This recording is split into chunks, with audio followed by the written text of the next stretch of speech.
program, physical programs. There used to be a board outside. Leave your shoes and minds right here. See, understand, you're going to just drop whatever you already know, whatever ideas you're already carrying, your knowledge, everything, drop it aside for some time. Just be fresh. I'm reminded of a story, this is a Zen story. So a very learned man, he is the commander in the army, and he has won so many medals. He feels that he's now qualified for enlightenment. So he goes to the Zen master. And when he's going to the monastery, he's stopped by the security. And the security says, no, you cannot go inside without the permission of the master. And immediately this commander takes a sword out and says, do you know who I am? You have to let me in. And the disciple goes, and the security goes and informs the master. The master says, all right, let him in. So the commander comes in. He sees the master sitting. The master is brewing some tea. He goes and sits in front of the master. So the master is sitting. He's taking 2 cups and keeping in front. And he's starting to brew the tea. The commander becomes a little impatient.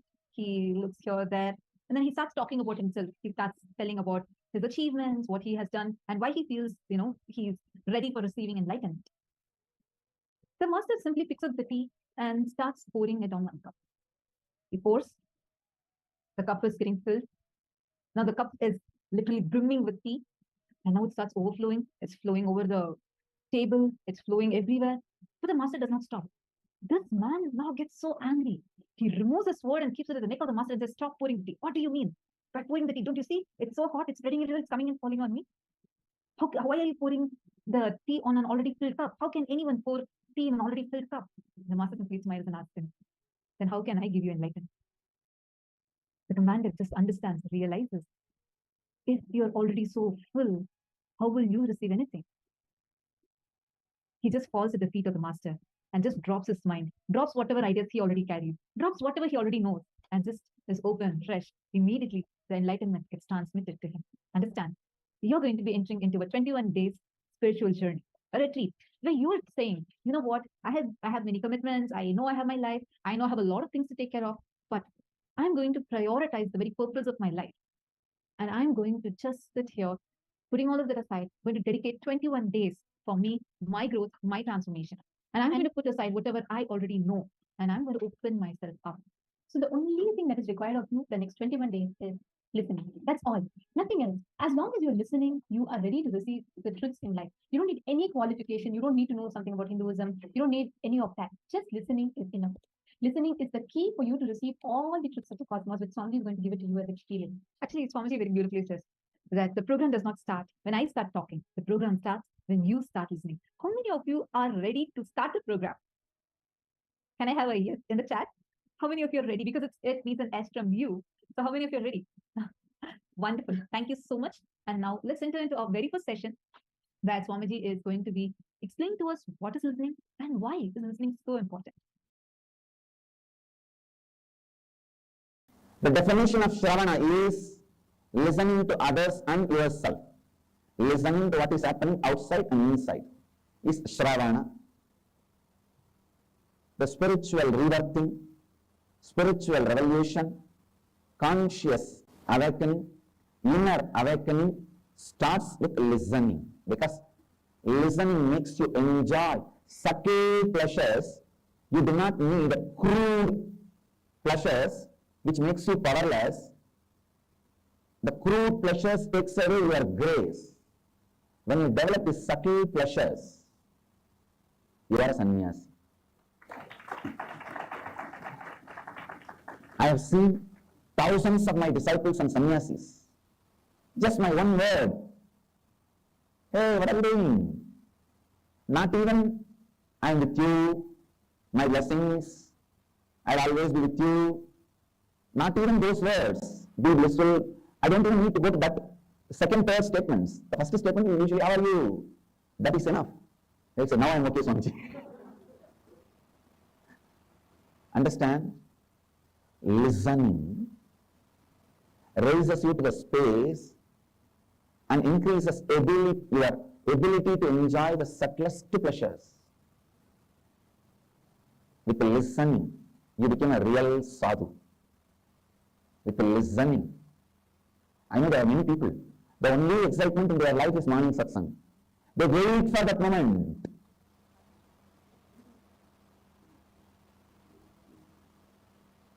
But that one morning satsang fills them so much. I've seen so many people writing to me. This one morning satsang makes me feel my whole life is worthy of living, Swamiji. Whatever I go through is worthy just for this morning satsang.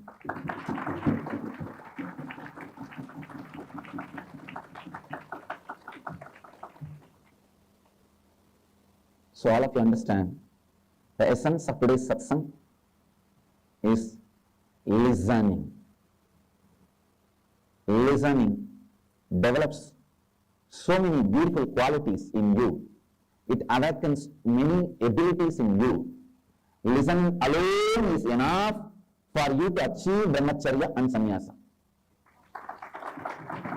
You do not need any other technique, any other yoga, kriya, juju, vudu, jatu. You do not need anything else. Jatu means some magic. Uru, jatu. You don't need anything else. Just listening can make you a great sadhu. Because listening develops the ability of listening inside also. You will develop the ability of listening to you.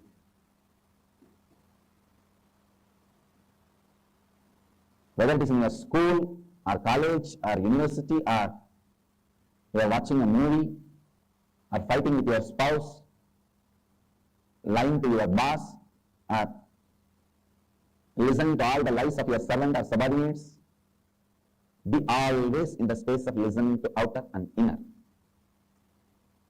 What's happening outside and inside? You will never have suffering in your life. Listening heals you. Listening brings health to you. It brings health to you because you will start listening to your body before even you develop any disease or complication. By listening it, you will complete it. By listening it, you will complete it. Your body is like a child. Sometimes I have seen these kids will complain. The grown-up kids also, I have both kids and grown-up kids. I don't want to do this. I'll say, okay, then. After 2-3 minutes, I'll say, no. I just told what I'm going to do. I just wanted to show that I can say no to you, that's all. That's a kind of a silly pleasure. After 2 minutes, they understand, no. This is not right. Just by providing listening, I awaken to their intelligence. You can do it. Please understand, whatever may be the reason, whatever may be the purpose, whatever you may want from this program, through this program, can happen in you by listening. It is with listening. When you start listening, it starts. When I say listening, I don't mean just hearing. The default hearing, which all of us have. Let me define this default hearing and listening. Default hearing means you hear some words or sound. The moment you hear, some of your past incompletions stored in you, past memories, emotions, hangovers gets triggered in you. When that gets triggered, you are just lost. You are just lost in the triggered hangover. I'll give you an example. When you were 10, you went for a beach walk. And there you saw few people attacking one person, and finally that fellow is dead. You saw literally a murder in front of your eyes. Naturally, you will run away from that place. After that, you may never go to beach for a walk. Or even if you get a chance to see the beach, you may remember only this painful memory. if you carry this incompletion, the moment I start speaking, I start uttering the word beach, or a beautiful walk in the evening beach, the breeze of the evening beach. Here I am talking about the beautiful, loving, very soothing experience. But there, in you, that incompletion gets triggered. You are already in the mood of that being terrorized, frightened, fear, carrying that hangover, that incompletion being triggered.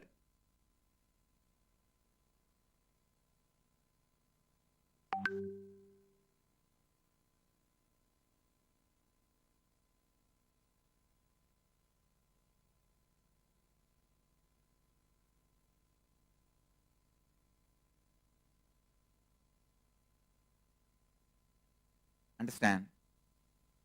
Hearing and incompletions getting triggered and getting lost in those incompletions. Hearing, incompletions getting triggered and getting lost in those incompletions.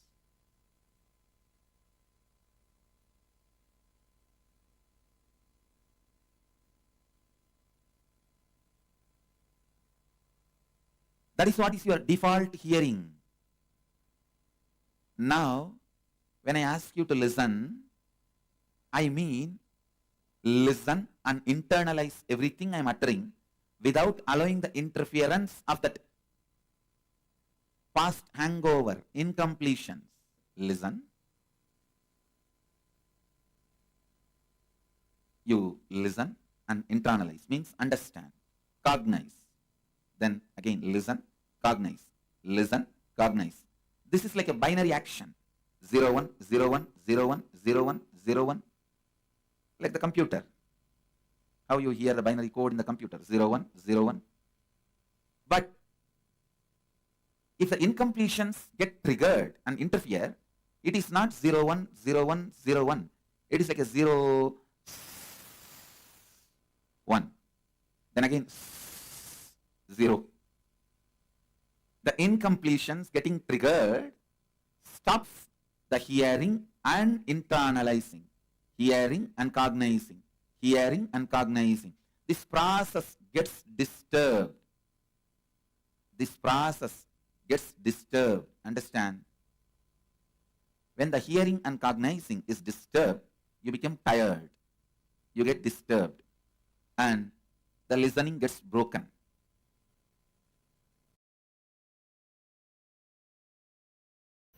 The modern day psychologists, researchers in the field of mind and psychology, they are saying you observe, internalize only 2% of what is happening around you. If there are 100 informations, means visual, sound, if the 100 informations are happening around you, you internalize only 2. So please listen. The source of you is not what you hear, but what you listen.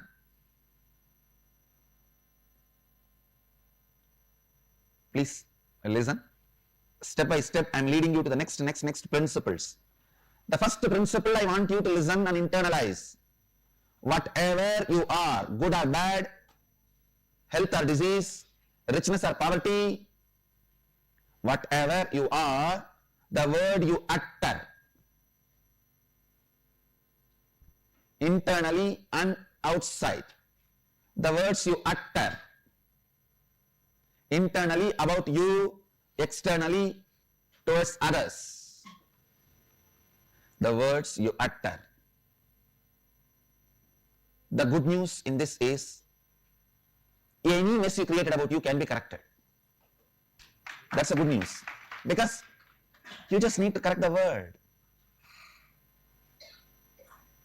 Second principle, I want you to know, what is the source of the words you utter inside about you and others? The words you listened. In this principle, the good news is, now you got the opportunity to listen to right words from the source of Nada Brahma for next 21 days.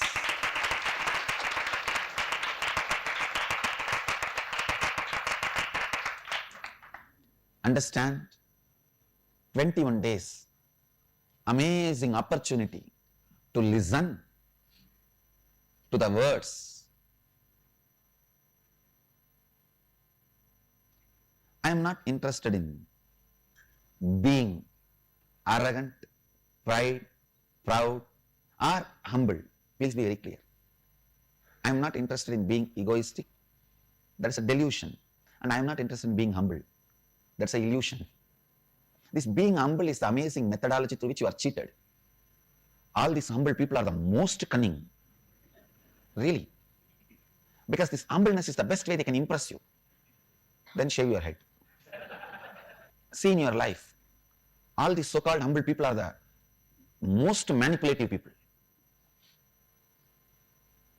I am neither interested in being egoistic. Actually, egoistic people are more ignorant. They are stupid. They are not manipulators. But humble people are very manipulative. They know how to present themselves to get what they want to get. At least with egoistic guy, you can be very straightforward. I come to fight. You fight, we fight. But with these so-called humble people, they are such manipulators. Don't even go near them. I am neither egoistic nor humble. I am not interested in manipulating you. And you have nothing which I can get. And you have nothing which I don't have. I am very clear. Understand? You don't have anything which I don't have. So I have no reason to manipulate. I am very clear and straightforward. I am telling you the truth as it is, not with arrogance or with any manipulative humbleness. The words which comes out of me is capable of materializing something, not just giving you the spiritual experience or the spiritual strength. It has already proved thousands of times. People ask me, Swamiji, how do you materialize wherever you want, whatever you want? And how do you awaken our Kundalini even if you are sitting thousands of miles away? It is just word, the power of word. Just the power of word.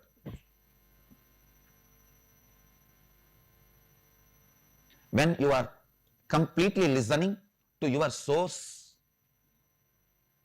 the words you utter naturally creates a powerful impact on the reality.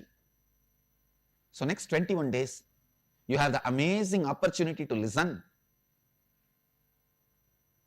to somebody's words who is established in the source, who is in the eternal listening with himself.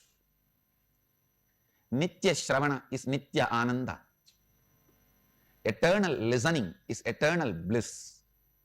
Listening to your source. Eternal listening, listening to your source is being in the bliss. Nitya Shravana is Nitya Ananda. Please understand. Any one day, whether 2014 or 2015 or 2016 or 2020 or 2050 or in the next Janma, 2200 or 2500, you have to align yourself to this eternal listening because that is your original space. Why do you want to do in 2200? Why don't you do it in 2014? March 6th. That's all I am asking. Understand? You have to come back to your original space. You have to come back to your original space, I tell you. Listening is such a beautiful way of involving yourself with life. Participating with life without tiredness or boredom. The best way to participate with the life without tiredness or boredom is listening. I tell you. Other than listening, any other participation will tire you and make you feel bored. Whether it is seeing or smelling or tasting or the touch pleasure. Other than listening, everything can tire you and lead you to boredom. All the other senses can be closed. Eyes can never be closed because God does not want you to stop listening even for a moment. That is why the system is created such a way. It is always open and available. Listen. Listen. Any one day, you have to come to the space of listening. Listening is like eternal romance, where you are not tired of getting involved with the life. Understand this involvement with the life, participating with the life, participation with the life starts with listening. Nothing in the life can be achieved unless you participate. Listening is an amazing way to participate in the life. Especially when you get the opportunity to sit with the source for next 21 days, don't miss the great possibility of listening. Don't miss the great possibility of listening, because the words you listen becomes the part of the words you utter towards you and others. The words you listen from an enlightened being, a living master, becomes the words you are going to use about you and others in your life. The words you listen becomes the source of the words you utter towards you and others.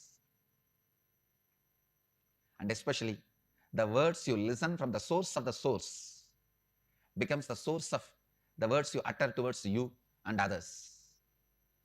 You have the opportunity for next 21 days to listen from the source. As I said, these words are so powerful. It has caused so many auspicious things to so many people. It has caused Kundalini awakening to so many people, materialized so many things for so many people. You have an amazing opportunity to listen to that source. Nothing, just the word. When they listen, see the power of those words. Let the Kundalini Shakti in you all be intensely awakened. Let your body and mind experience the Kundalini Shakti and respond to this listening. See the power of these words. What is happening in North Carolina, in London, in Dubai, in New Mexico, in Singapore, in Tiruvannur, in Seattle. Understand, the word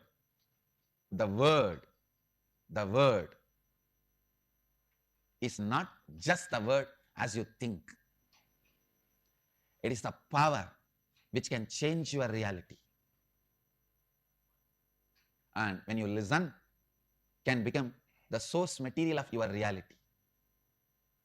Let all of you respond to this listening, and let the Kundalini energy in you all be intensely awakened, and let your body and mind respond to this power of listening and Kundalini Shakti. Understand, the word is not just the word. It can create intense awakening in you, and the words you utter inside you about you should be best. And when you listen to the Master's words, you will collect those best words. In the life, you can get stones and diamonds. Use the stones to build house, but wear only diamonds. You get words from your teacher, from your parents, from your family, from your boss. All that is a stone. Use it for those comforts and luxuries. The words you get from your boss, use it to make money. The words you get from your MBA teacher, use it to learn how to manage. The words you get from your employer, use that for your business. But the words you get from your master, use it to identify you.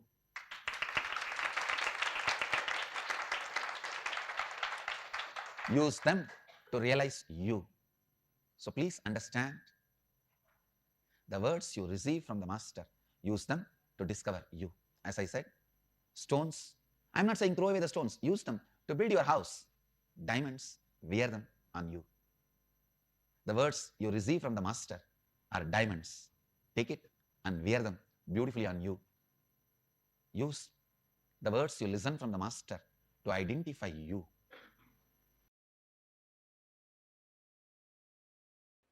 See, the inability to handle the reality is suffering. You need to know. inability to handle the reality is suffering. The moment you have the ability to handle the reality, it is no more suffering. And listening plays a very major role in that.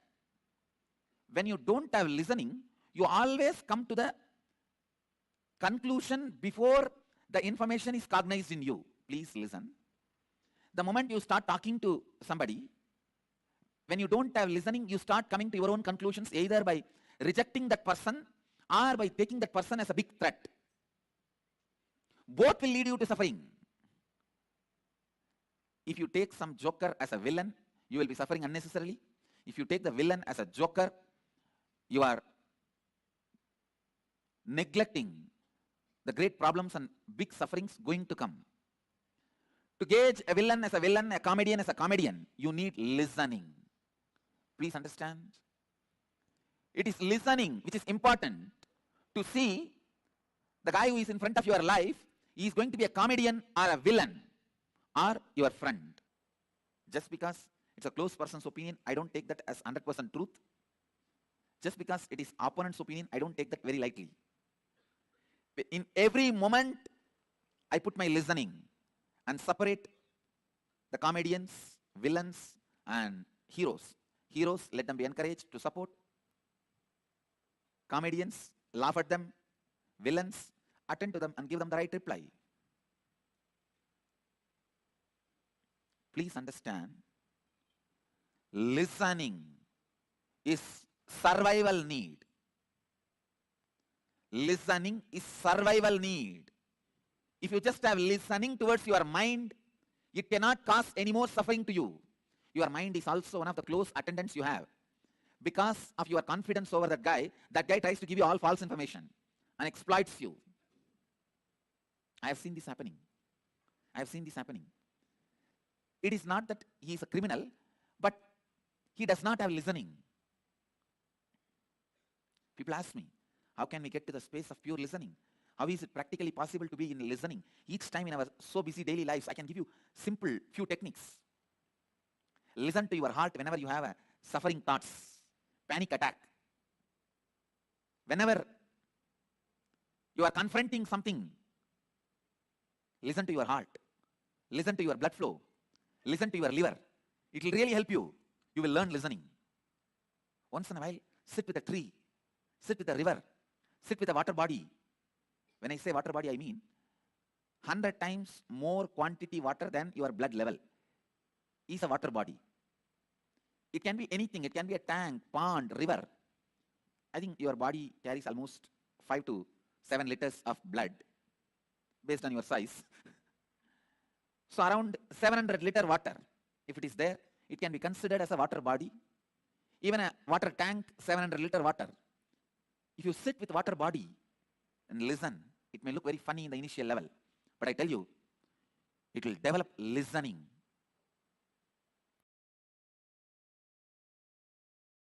The incompletion part in you. So understand, for the next 21 days, constantly remind yourself to practice this only one thing, listening. How many of you are ready to commit that you will be in the listening? Great. I need only this one commitment from you, listening. How many of you did not raise the hand? Raise the hand now. No, there are many hands did not go up. I just wanted to know. Okay. Now, let's take an oath. Let's take this as a commitment. Next 21 days, you will be in the space of listening.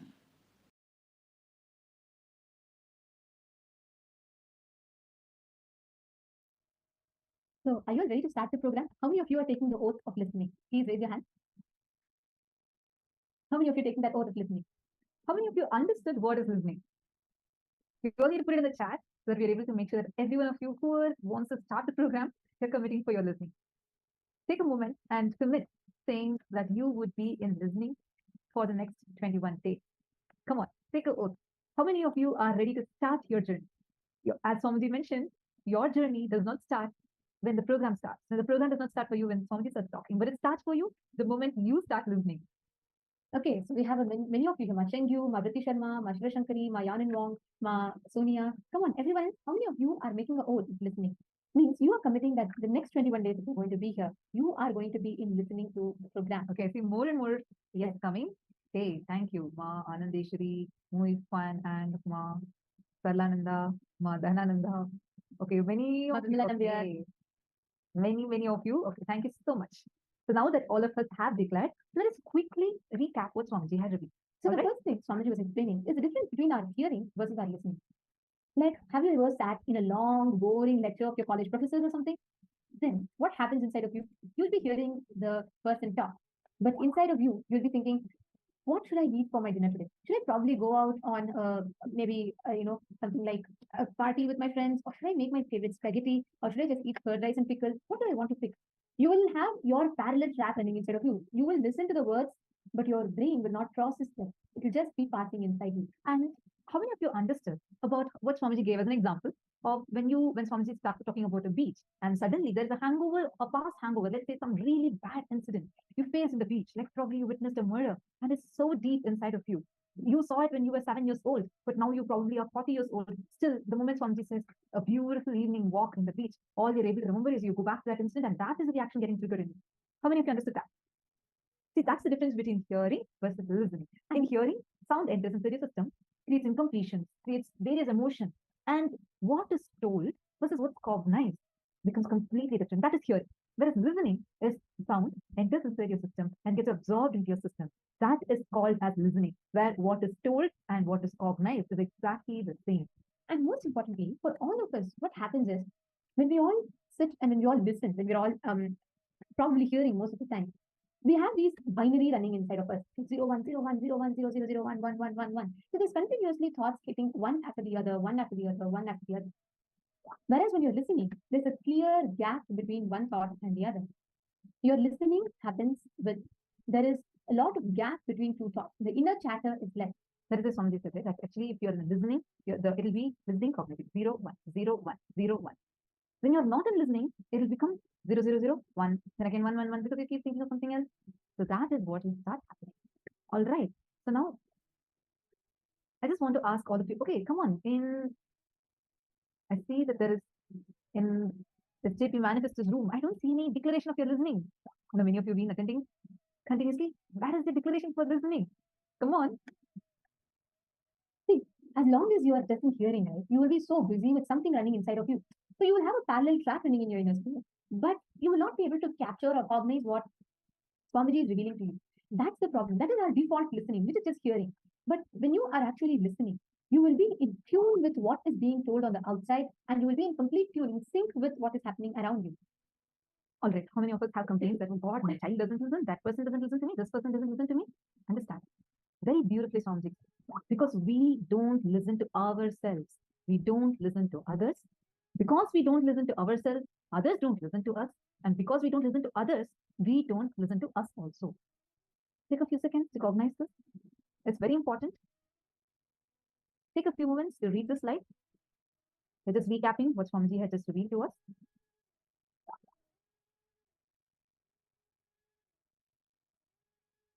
All the best things of life happen to you with listening.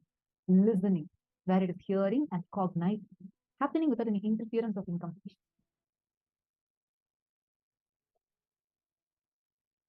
This is a reference from Brihadaranyaka Upanishad, where Yagnavalkya, Rishi Yagnavalkya, reveals how authentic listening is only listening, and default listening is only hearing. That is not the true listening. All right, are all of you ready for a very quick, fun activity? Shall we all test ourselves to see how much listening we all actually have? Okay, if you're ready, can I request all of you to take a moment, quickly take your notebook and pen and be ready here. Come on, take a moment, please get your notebook and pen and sit down.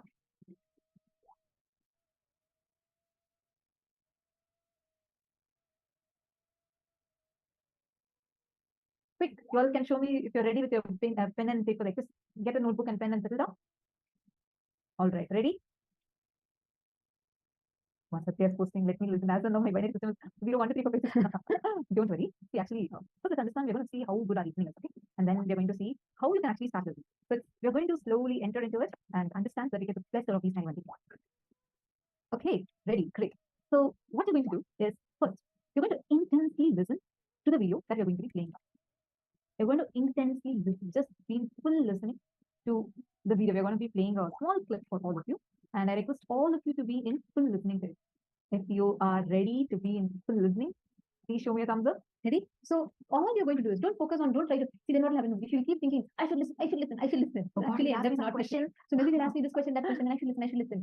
You will end up not listening to what Swamiji is speaking. So all you need to do is just come to the space of listening, which means just relax and listen to what Swamiji is speaking. I'm reminded of a joke where a person goes to the doctor and he seems really sick and visiting. And he goes to the doctor and says to the doctor that he's feeling very, very sick. His stomach is hurting and he's asking for medicine. The doctor diagnoses and tells him that, no, it's all fine. I see you're completely fit. And this guy does not want to leave the hospital without getting a medicine. So then the doctor says, all right, I'm going to give you a very special medicine.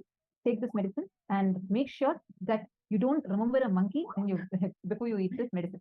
Then he asks, oh God, what should I do if I remember a monkey? The doctor says, you should just go take bath and come back and eat the medicine. And he says, all right, I'll do that. And he goes, showers, comes back and opens the medicine, and he's suddenly reminded, oh God, the doctor told me not to remember the monkey. So he remembers the monkey again. Again, he goes back and again he showers, and the cycle goes on and on. Understand? If you are thinking, oh God, I shouldn't think this, you're going to keep thinking that only. Just relax, just drop it. Just first come to the space of listening by mere declaration that I'm going to listen. Just come. Ready? One of the best postures to be sitting in when you have to listen is Vajrasana and Samana Mudra, where your feet is like where you're sitting in Vajrasana, and Samana Mudra is your hands locked like this. Even Padmasana is also fine. Vajrasana is where you sit on your knees, they're completely flat, your heels are also completely flat. And Padmasana is where you sit with your feet like this, like how Swamiji sits in Darshan. That is Padmasana. You can sit even in these postures. Nothing is mandatory. This is a very short clip. You're going to first intensely listen to it. Ready? 3, 2, 1. Why should I care about third eye reading and other powers if my only goal is to attain enlightenment? Third eye reading and other powers manifest from the space of enlightenment. It strengthens and makes you live enlightenment. Understand? There are many stupid pseudo enlightenment gurus who sell you the feel-good feeling as enlightenment. Understand? That is the worst cheating. Feel-good feeling alone is not enlightenment. Enlightenment brings feel-good feeling, but feel-good feeling alone is not enlightenment. So, if you don't manifest powers, something is seriously wrong in the brand of enlightenment you are buying. Understand all these three. State of Sadashiva, the pure, unclutched, complete state, space, where he operates as Ishvara, responsible for the whole universe, and manifesting powers of Sadashiva. Only if all these three are happening, it is a complete enlightenment. Otherwise, you are wasting your life. So I tell you, if your only goal is enlightenment, then you should be manifesting powers, state, space, and manifesting powers. All the three you should be doing. All the three you should be doing. Understand? Physically being away. Maybe now I made 1 or 2 powers as possibility. But ultimately, for a complete all the powers manifestation, the physical nearness is required. See, manifesting the space and state is psychological. So that can be done even if you are far away. But manifesting powers is something physical. You need to be here. In Bengaluru Adinam. If your only goal is enlightenment, be here in Bengaluru Adinam as Adinavasi. I welcome you and invite you personally.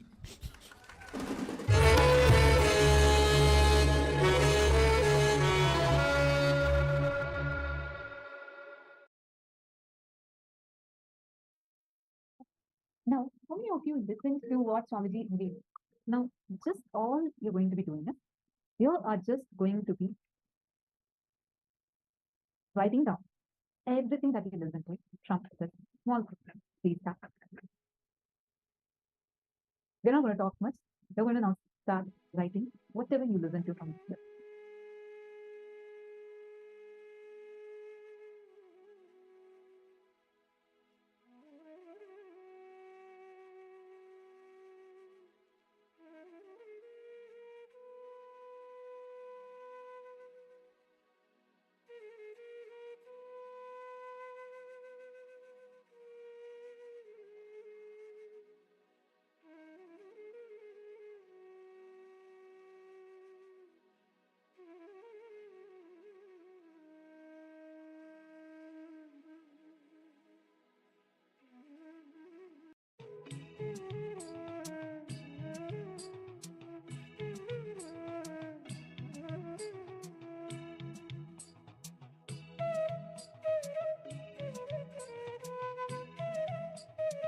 All right, I hope all of you have written down.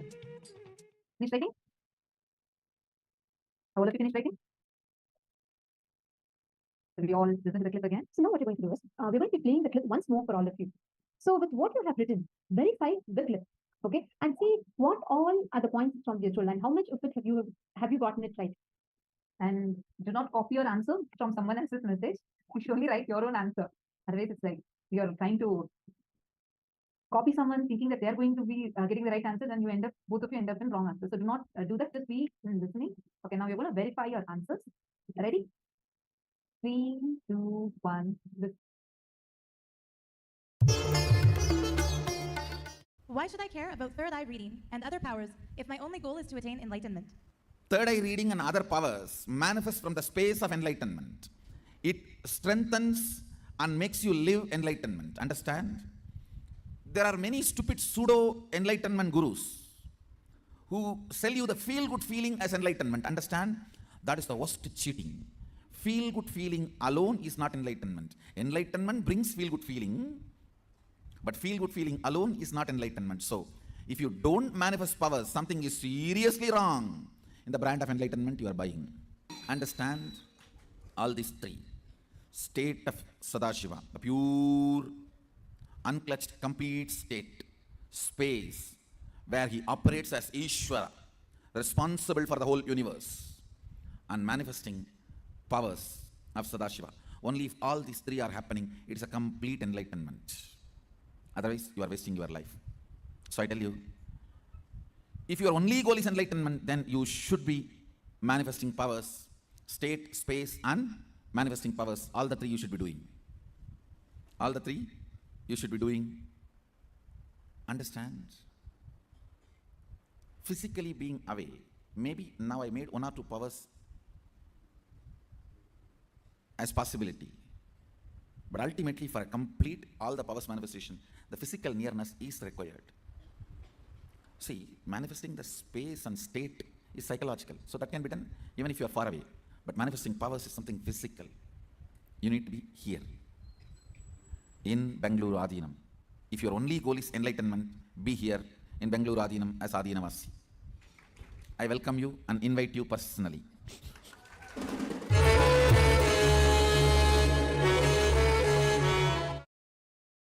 All right. How many of you verified? Okay, now tell me, how many of you notice when you do that continuous, your mind continuously switches between one and the other, one and the other. How many of you noticed, or how many of you got it completely correct, or how many of you got it just 1 or 2 sentences you got it right? Can each of you put your own marks? How much out of 10? Out of 10, how many marks do you think you want to give for this listening test of yours? Take a moment. 1 sentence only. Maruti Sharma, I really appreciate you for your honesty. Actually, when you at least know that there's a problem, we will be more sincere to attend to it. So good. Please understand there are 2 things. One is you need to manually, like when you need to consciously put effort to work on your completion, bring you to completion. All of that is fine. Second, when you are just making yourself available, even settling your inner space, even completely bringing the completion inside, if you Sanjay take, Sanjay always says, completion and listening go hand in hand. The more you complete, the more you get in listening. The more you get in listening, the more completion happens. So all of you have taken that step to listen. Now completion, Swamiji will give. So we're going to be understanding about completion also today. See, let's understand what it is. So when you are trying to listen, already what you know starts coming and playing inside of you. And sometimes, for example, when Swamiji says, like in the listening video, right? Swamiji is explaining about why egoistic people are actually ignorant people, and very humble people will be the most cunning people. The moment Swamiji has made that statement, suddenly what will happen? Remember the person who did something cunning towards you, how they manipulated you, and suddenly that will trigger another memory, and then another memory. You lost what Swamiji is telling next.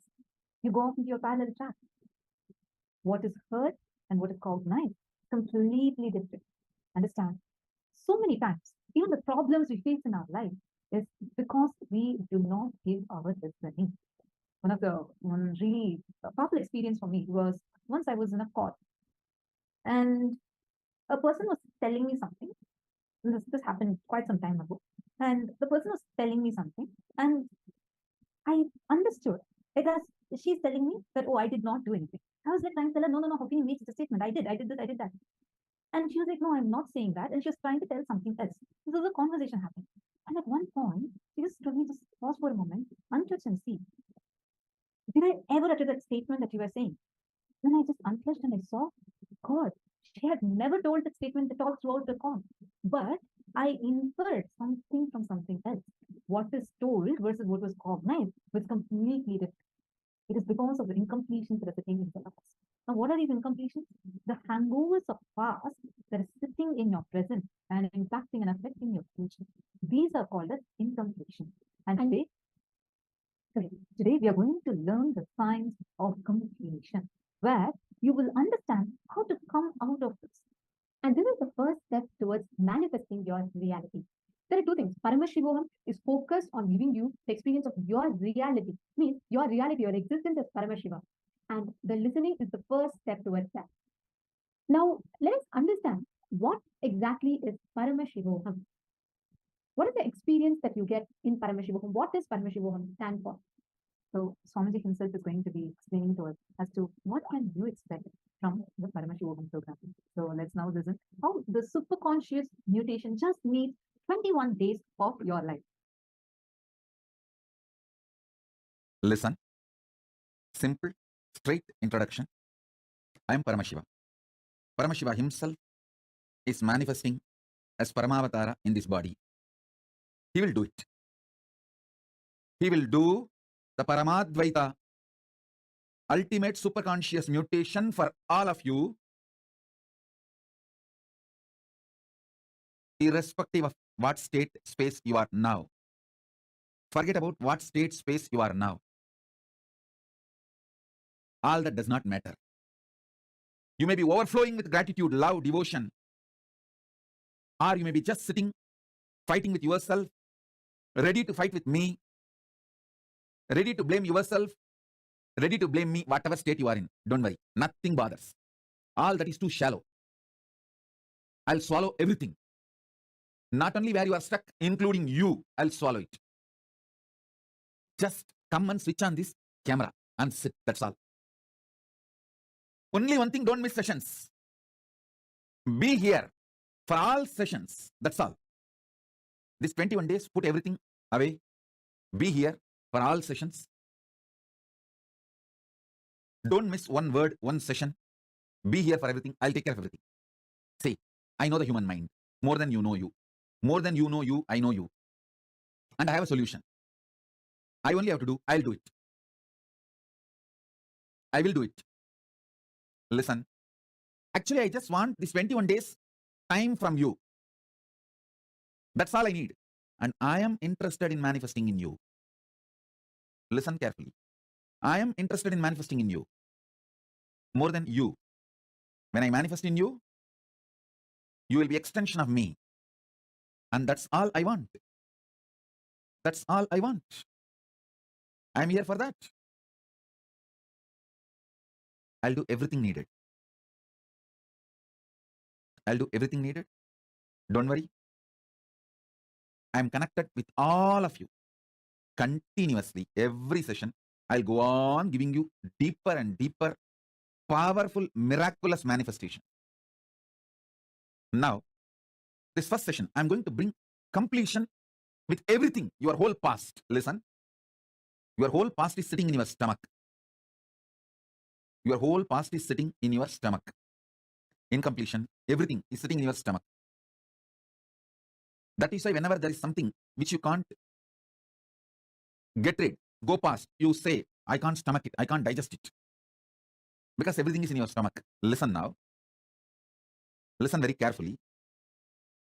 I'll swallow everything, all of you, and your incompletions and finish it up. This one session. Listen. Last almost 4 years. In 2018, I withdrew from human society and stopped meeting public. Only very few handful of people I met after the 2018. 2018 is the last people saw me in public. Now it's almost 4 years. 2019, 2020, 2021, 2022. Almost 4 years. Only few months, less than 4 years. Listen. My whole being is fully charged for this superconscious mutation process. I just need 21 days of your time so I can really make it happen inside you. Paramashiva's super conscious mutation manifestations. When he super consciously mutated his manifestations, 64 manifestations documented in Veda Agamas, which he himself describes, manifesting all of them in you is the complete manifestation of Paramadvaita. Listen. Paramashiva's own superconscious mutation manifestations, 64 manifestations he himself describes in Vedagamas. Lingamurti, Lingodbhavamurti, Sadashivamurti, Mahasadashivamurti, Umamaheshwaramurti, Sukasanamurti, Umeshamurti, Somasgandamurti, Vrishabhantikamurti, Natarajamurti, Dakshinamurti, Mahakalavairavamurti, his own 64 superconscious mutation manifestations, initiating all of you into this, making all of you manifest this 64 is the message from Paramashiva directly from Kailasa. Listen, all these are 64 forms of Paramashiva. Ardhanarishwara. Listen carefully. First time ever I am initiating people into this. First time ever I am initiating people into the superconscious mutation manifestations of Paramashiva, all the 64. See, separately I initiated people in Dakshinamurti manifestation. Separately I initiated people in Kalabhairava manifestation. Separately I initiated people in Nataraja manifestation. Separately I have also initiated people in Lingamurti manifestation. Like different individual manifestations of Paramashiva I have initiated. Like Lingodbhava Darshan. Through that Lingodbhava Murti initiation I have done. But first time, all the 64, this Paramashivoham, you are going to experience all the 64. And this whole Paramashivoham, initiation into superconscious mutation manifestations of Paramashiva. All the 64 manifestations. Like Gajasamhara Murti is one manifestation. Tripurantaka Murti, Sandhya Nritta Murti, Gangadhara Murti, Jwarabhagna Murti. Each of these manifestations, Kshetravala Murti, Kalantaka Murti, Bhikshadana Murti, Pasubhada Murti, Varaha Samhara Murti, Brahma Sirascheta Murti, Gauri Leela Samanvita Murti, Yagapada Murti, Jvalantara Vadamurti,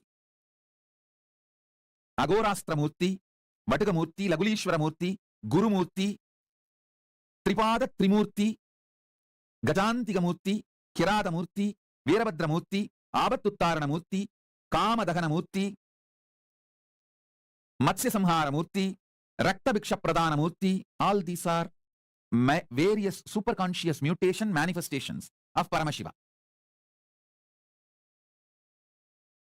Paramashiva. Direct message from Kailasa is this whole Paramashivoham program. This Paramashivoham program is the direct message from Paramashiva from Kailasa.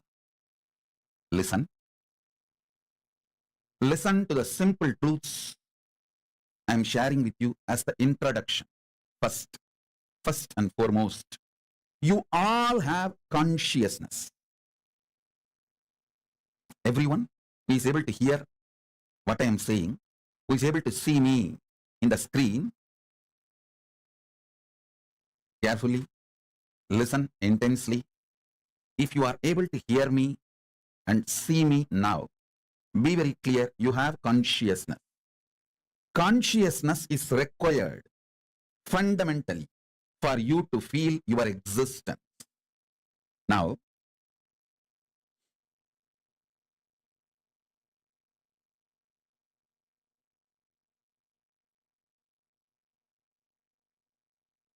through various programs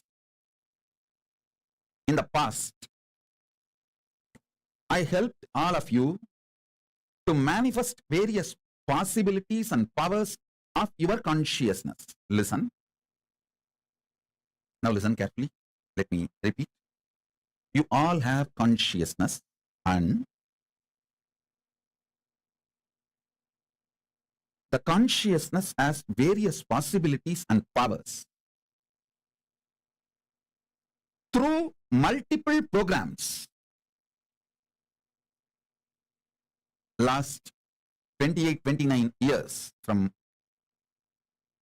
the age I started, from the time I started my public life, till now, I have given various programs to help you, support you, initiating you to manifest various possibilities and powers of your consciousness. Now, in this program, I am bringing a new upgraded beginning, something extraordinary, grand. Listen. Something extraordinary, grand, absolutely new. I'll tell you what it is. Your consciousness can act like an airport. Your consciousness can act like airport for Paramashiva and various beings of Kailasa, gods of Kailasa, divine beings of Kailasa, to land on your consciousness. Your consciousness can be like an airport for those powers to land on your consciousness. Understand that. So, not only you can manifest all your possibilities, you can manifest Paramashiva's possibilities, Paramashiva's power. Understand, this whole program is an upgraded new beginning. It's not going to be stopping with you manifesting the powers and possibilities of your consciousness. It is going to be letting Paramashiva land in you and manifest the powers and possibilities of Paramashiva himself. Listen. Those multiple patterns dying in one body is the productivity of your life. Multiple times your mind dying in your body is the productivity of your life. I tell you. Productivity of your life is not the crores you made, or the relationships you made, or power you gained. All those is not productivity of life. The real productivity of life is multiple time your mind dying in one body, in your body. Wasting of life means same mind you carry, and multiple times your body dies, means multiple times you take birth again and again, but with the same mental setup, same mental structure. That is what I call it, wasting of life. Listen, if you think the money you made is the productivity of your life, when your bank goes bankrupt, you will understand your whole life is gone. It just melts down with the zeros for which you spent day and night holding the hopes in your consciousness. Listen, if you think the buildings you built, the organization you developed is the productivity of your life, no, that is productivity of your country, who inserted greed in you, his productivity, not yours.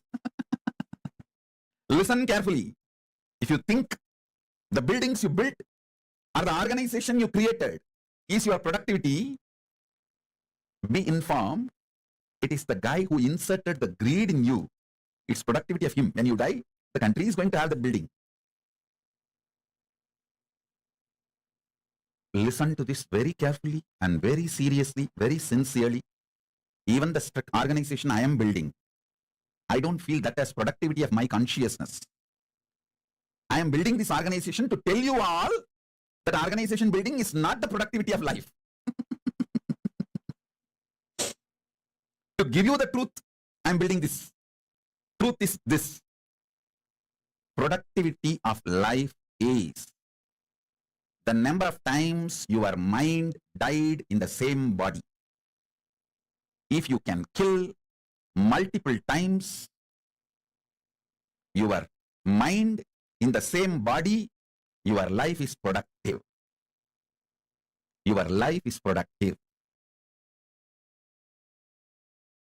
Unfortunately, you do not want to respect your problems as simple dust, because 90% of what you consider as your being on huge vast of life, too big, whatever you have been taught as too big, as core of your being, is mere dust.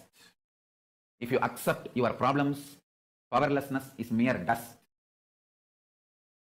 You need to literally drop your being, and you don't know which one to hang on, hold on. That is why you kept your old being alive and suffered a lot. Now I am telling you, I am Paramashiva, fully available to all of you. Absolutely available to all of you. Me, Paramashiva, here. Fully available to all of you. Decide to drop your powerlessness, fear, greed, non-integrity, a low way of existing. Drop all of it. I am available now here. Understand? When you hold me, allow me to manifest through you all your lower level, all your powerlessness, fear, greed, non-integrity. Everything will become irrelevant. That is why I decided I want to make myself available to all of you. That is why I broke all the social structures, ideas, concepts, including money. I made everything irrelevant and making myself available to all of you wherever you are in your very bedroom. I am sitting with each one of you now personally in your room. If you want to test, put a chair in your room and keep the form, photograph, Atmamurti of this form. Check. Every night you will have the impression on the chair I sat. The chair will have the impression of me sitting. And the manifestation of Vibhuti, Kumkum, Akshada, Jnananjana, all the auspicious energies.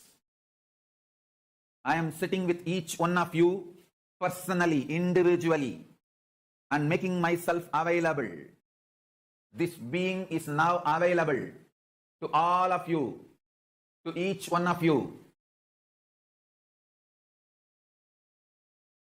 I am making myself available to each one of you.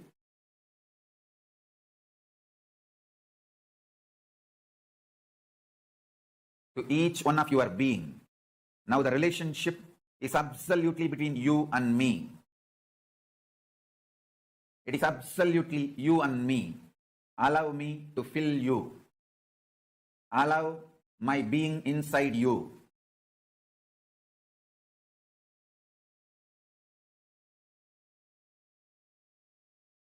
When you start tasting my being, all your past fears, greeds, powerlessness, everything will just become irrelevant. You will be showered with the boons you aspired for and you can never even imagine. And this is the greatest blessing that all of us are having today. Welcome to this program. This is what you're going to be experiencing this season, especially with all the grand celebrations that we are going to be having. All of us are going to be experiencing this. The very words that Swamiji has uttered, this is going to be all of our experience. Paramashivoham. So, like Swamiji said, the initiation, superconscious mutation of Paramashiva.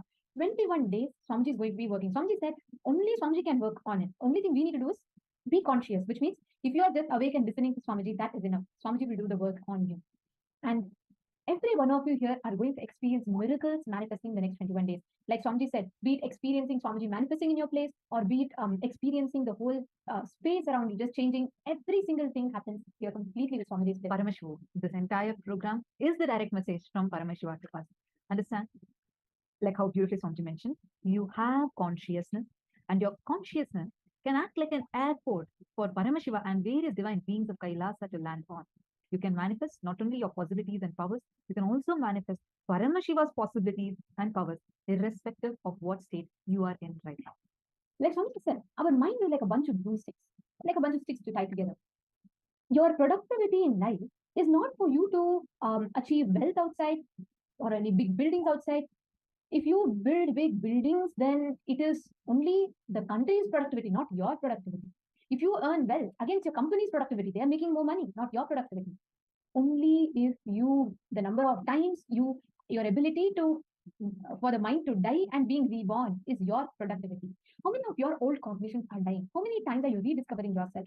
How many times are you reinventing yourself? That is your productivity. So that is what is Paramashivoham. Actually, Paramashivoham is the best conscious investment that you can do for yourself, because this is not a productivity of just the society, the country. It is your productivity of being's productivity. Now take a few minutes and you're going to dig deep, contemplate, meditate, and write this exercise elaborately. First step, you're going to listen to yourself and look in. What is the purpose of your life? What is it that you're aspiring to be? And what is it that is motivating you in your life? What do you value the most in your life? Step 2, your journey to Paramashivoham. When do you think seeking for superconscious breakthrough awakened in you? How did you come to know about Swamiji? And what made you come for the program? Take a few minutes and you're going to be writing this and posting it here in the chat. Please start.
Now, hope all of you have finished writing. As many of you who haven't posted on the chat, anyone else who's not yet posted, and if any of you feel uncomfortable to post it as a public message, feel free to post it as a direct message. The ID through which you're seeing us, I think it will be called as PS in Tech. You can send it as a direct message to that ID. And in case of any support that you would be needing, you can always contact the support desk ID, which will be there in all of the Zoom groups. Now, with understanding what your purpose in life is, listening to yourself, finding out what is it that you are seeking for, let us understand what's the best way you can receive every single part in the program. What is it that, what are the different things that you can do to experience the best from the program? We are going to take you through some quick 8 tips for you to have the best experience of Paramashivoham. Ready? First one, be present all day, 21 days. I know each of you have to work, each of you have your different things that you are attending to, and you will be caught up with that, but make it a point. See, you have already committed yourself here. Now, anyway, since that you have given a yourself for you to be here, you all have taken time off of your busy life, and you've all committed your 16 hours of the day through your day or through your night, which is wonderful. But now that you have committed, take it with absolute sincerity. Try to avoid all distractions. Don't avoid that social media time that you spend. Avoid that hanging out time. Just for 21 days, this is a conscious investment. Please understand, every second that you spend here is not something that might not give you an immediate return like money, but it gives you a super conscious breakthrough, which is a conscious investment into yourself, which will empower you to manifest what you want in reality. So just spend your 21 days here fully involved.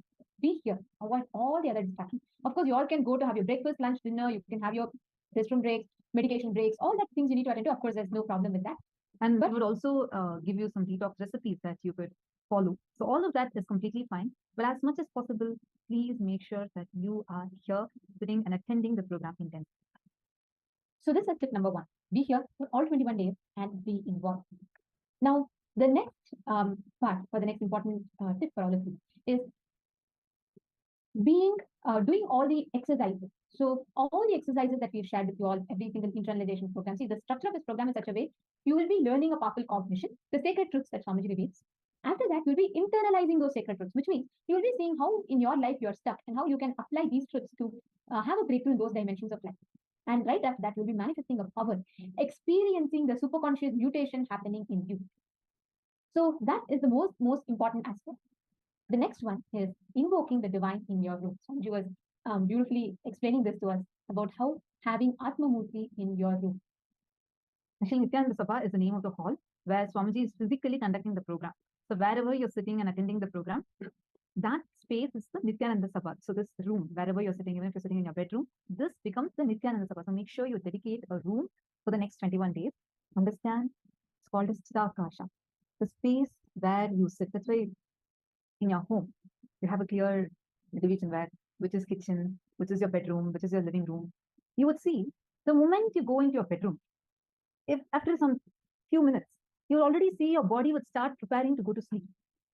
Why? It's not that your bed has some power, but it's called as Chitakasha, the space that we are living in gets influenced. We'll actually be learning about this.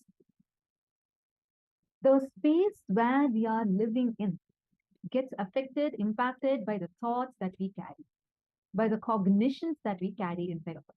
So it's too important that when you are here, sitting here and experiencing the program, the cognitions from gives the initiation, he just does not give us just some words or cognitions alone. He infuses us with so many powers, initiation, literally he starts manifesting. That is the commitment of Swamiji for all of us. And we know every time he commits, he really does it. Understand? Swamiji will be physically manifesting. How many of you want to? I saw Ma Reshma had posted that she's so grateful that Swamiji manifested physically for her. Like when she met Swamiji, she got to meet Swamiji physically. I have a great news. All of you can experience Swamiji physically in your room. I'm not joking this. You all can try it out. How many of you want to? Raise your hand. Why he smiled? Yes, you all can experience Swamiji physically. You know how? All you need to do is just keep a separate chair for Swamiji, like a separate asanam. Set up a simhasan for Swamiji and put a cloth on it, nicely decorated and keep it. It should be visible in the camera and it should be in the room where you're sitting and attending the whole program. See, that makes it like really? Yes, really. Okay, so the whole space of the Nithyananda Sabha, the moment you put Swamiji there, understand he is literally going to be walking through in your place. He is going to be there. He is going to be manifesting in your place. And especially to all of you, like Mareshma Shetty or anyone else who's been there physically in Swamiji's program, understand whatever said and done, nothing matters to being in Swamiji's presence physically. When you just walk up to the stage for darshan, when you go and sit in front of Swamiji, or the moments that we have. But here, Swamiji literally rekindles those memories in us, awakens that space back in us. Nothing is equivalent to literally enjoying Swamiji's presence. But here, when you set up the Nithyananda Sabha, he literally recreates that space inside of you. And you can test it. It's verifiable. So that it's beyond your logic, and you will know clearly it's beyond your logic, and he's really manifesting. Now you see a lot more excitement. See, you're going to actually keep the chair, or like I'm using the word chair, but set up a nice simhasan for Swamiji to sit. Swamiji will physically, you will see Swamiji will come and sit there and keep the Atma Murti of Swamiji. You all would have received in your email, there'll be a gift section where you would have received the Atma Murti link. You can go ahead and download it. If you already have an Atma Murti, great. Atma Murti is like a physical form of Swamiji. You should print it to 3 feet height, like a life-size Murti of Swamiji. The picture which Swamiji himself has chosen and blessed it, energized it, saying that he will be continuously available to us through that form. Print that Atma Murti, keep it in front of you, like behind you, in front of the camera, and put it on the simhasan such a way that it is clearly visible in the camera. Like I see Ma Anandeshwari, I can very clearly see Swamiji's Atma Murti kept behind her. Same way Ma Ananda Shankari, I can see Atma Murti of Swamiji kept behind her. Now all of you set up your room such a way that Swamiji is clearly visible behind you, and the simhasan for Swamiji to sit on also should be there. Magrupakshi, we can also see your beautiful pictures of Swamiji in Atma Murti. One thing, make sure you keep it on a simhasan, meaning you can set up the place, like put a nice cloth. I'll tell you, set it up and see. You will actually see Swamiji's imprint on your Simhasana. Literally, like if you sit and get up, how it will be. Put a cloth, iron the cloth and put it if you want. You will see Swamiji's imprint on the Simhasana. That's a great blessing we all have. It's a very powerful blessing. Today, Swamiji will be blessing all your Atmamurtis. So take a moment, and we also have the support this team who's posted Atmamurti link. In case you don't have it, you can download it here and get it printed. Please take a moment Actually, and this set is it up. literally like setting up your space for miracles to happen. See, when Swamiji is manifesting that, that is the most conducive ambience for you to experience the initiations and processes, everything. So that space, just set up the whole atmosphere around you to prepare it like that. All right. So, Ma Parameshwari, Nithyanandam, which place are you from, Ma? I see a beautiful setup of a small Atmamurti behind you, but you should have 3-foot Atmamurti. That is life size. Swamiji is exactly 6 foot when he stands. Swamiji is 3 foot when he sits. Like he says 3 feet when he sits and 6 feet when he stands. So Swamiji is like the most perfect height. So yeah, the size of the Atmamurti should be 3 feet in height. Oh, from France. Very nice, Ma Parameshwari. Okay, no issues, Ma. Okay, you can even get it printed. But today, all of us are going to be having our Atmamurtis blessed and energy. So please set it up and sit. Prepare yourself for the session with me. Okay. Now, the next tip and the most important tip for the program is how do you receive these truths? Like it's going to be like 16 hours. You're going to be learning so many things. Firstly, don't get overwhelmed. You're going to be learning so many Sanskrit words, the Hindu terminologies, which many of you might be very, very new for it. It's totally fine. Don't get overwhelmed. Each day, we will be sending the homework sessions to all of you, which means what is taught in the program. In addition to that, we will be sending you the content, similar or the satsangs of the topics that Swami just spoken about will be sent to you all as an email. The content itself, I know, is one thing that many of you ask. Like, can I get link to this video? So please understand, each piece, every moment of the satsang that you listen to is handpicked from the best of the satsangs from the last 26 years of Swami's public speaking. So all of these satsangs are taken from different points of time, and every single thing is weaved together in such a way you hear unique revelations minute after minute. So this links in itself is not available for public access, but this is exclusive gift for Paramashivoham participants. You all listen to it in the program. You can keep coming back to the program to enjoy it. We will be definitely sending you the satsangs though as the homework session. So please do see it and you can use from the satsangs. And next thing is this Paramashivoham is a beautiful opportunity for you to just sit with Paramashiva, sit with Swamiji, the embodied form of Paramashiva, and for you to experience that beautiful Vedic tradition from the very root. So this science is over 60,000 years old, and you get to learn the science directly in the most traditional manner. Actually, if you see, even a concept like the cognition Swamiji revealed about listening, even for that, he gives us the Shastra Pramana, means scriptural reference. Today, you want to buy, let's say, a skincare product, and you research so much. You see, okay, what the people are talking about this, what are the ingredients in this, etc., etc. Any decision that you are making in your life, you try to research, and that's good. But something that you're directly feeding your consciousness with, the cognition, it's like so available. Like people are trying to market it, give it in different manners, but you don't know what is right, what is wrong. I was really shocked when I saw this thing about pure yoga. I was like, God, what it has gone into, because like if you actually drink alcohol and do something like Kailasa, it will damage your brain. So you don't know what is authentic. Swamiji has gone to the extent of making sure even the simplest thing, whether even in the concept of listening, he gives us the Shastra Pramana, the scriptural reference. He gives us the direct reference from scriptures that we all learned about listening from Brihadaranyaka Upanishad. So be rest assured what you're learning is the best science, best science. And also, one of the most important factors for that is for the entire program. Make sure for the entire program you have the best audio and video setup, which means being able to hear comfortably and being able to see comfortably. So at least 500 GB internet or data is required throughout for the whole program. So just make sure the setup is consistent, it is proper, and make sure your setup is comfortable. And avoid, lying down on the bed or leaning somewhere and listening. Sit with this with involvement. It is for your life. It's for your consciousness. It is not just for some money. It is not just for some time. It is for your consciousness. So take your conscious investment very Understand every day. You're not here for understand every moment you're here. Make the best use out of this. And it's out of so much of compassion that Swamiji has given this to us. So make sure you're here and you're listening intensely. And what are the materials that you require for the program? Have a pen with you almost always, and have an eye band with you, and always keep yourself hydrated. The whole room that you're sitting in, keep it well lit, keep it very nicely lit, and then make sure that you have enough air circulation. Keep it cool, relax for you to enjoy, and always keep hot chocolate or coffee or whatever you want so that you can quickly grab on it. Keep water, stay hydrated. You sitting 16 hours in front of the screen is not a joke. So make sure you're staying hydrated, you're keeping your health, taking care of your health well, because how well you're able to participate in the program and how involved you're able to be, all of that matters. So always keep a notepad, blindfold with an IBAN with yourself, and make sure you have coconut or the materials for palm manifestation. And most importantly, if you have aushadhas, the energized sacred alchemy products with you. For those of you who are attending for the first time, don't worry, you'll be learning about it later on. But if you are like someone who's come before, please have the aushadhas with you always. Like you should always keep aushadha or mandalas, everything around you, atmalinga. So the whole ambience should be just like a temple where you're sitting, connecting with the divine, right? So, and also please keep mirror with you, have the mirror, and this is your most important preparation for your whole superconscious breakthrough, your superconscious journey. And we will also be telling you some dress codes that you could wear. Like we actually have specific dress colors that you can wear for each day. And these would help you to receive the energy in the best manner. If you see the sessions, the deities, the darshans, and the initiations, everything is planned as per the Hindu calendar, the tithi, and what kind of celebrations are there. So it's designed in such a way, like for example, you'll always see the first day starts with Gajamukha Anugraha Murti. That sounds a little complicated. These 64 forms of Paramashiva are very, very rare, and it's not so commonly known.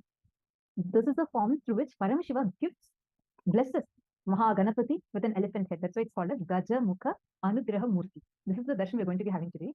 We are going to have the intense energy of Mahaganapati, Ganesha, who removes obstacles. Always you will see the programs will start with this.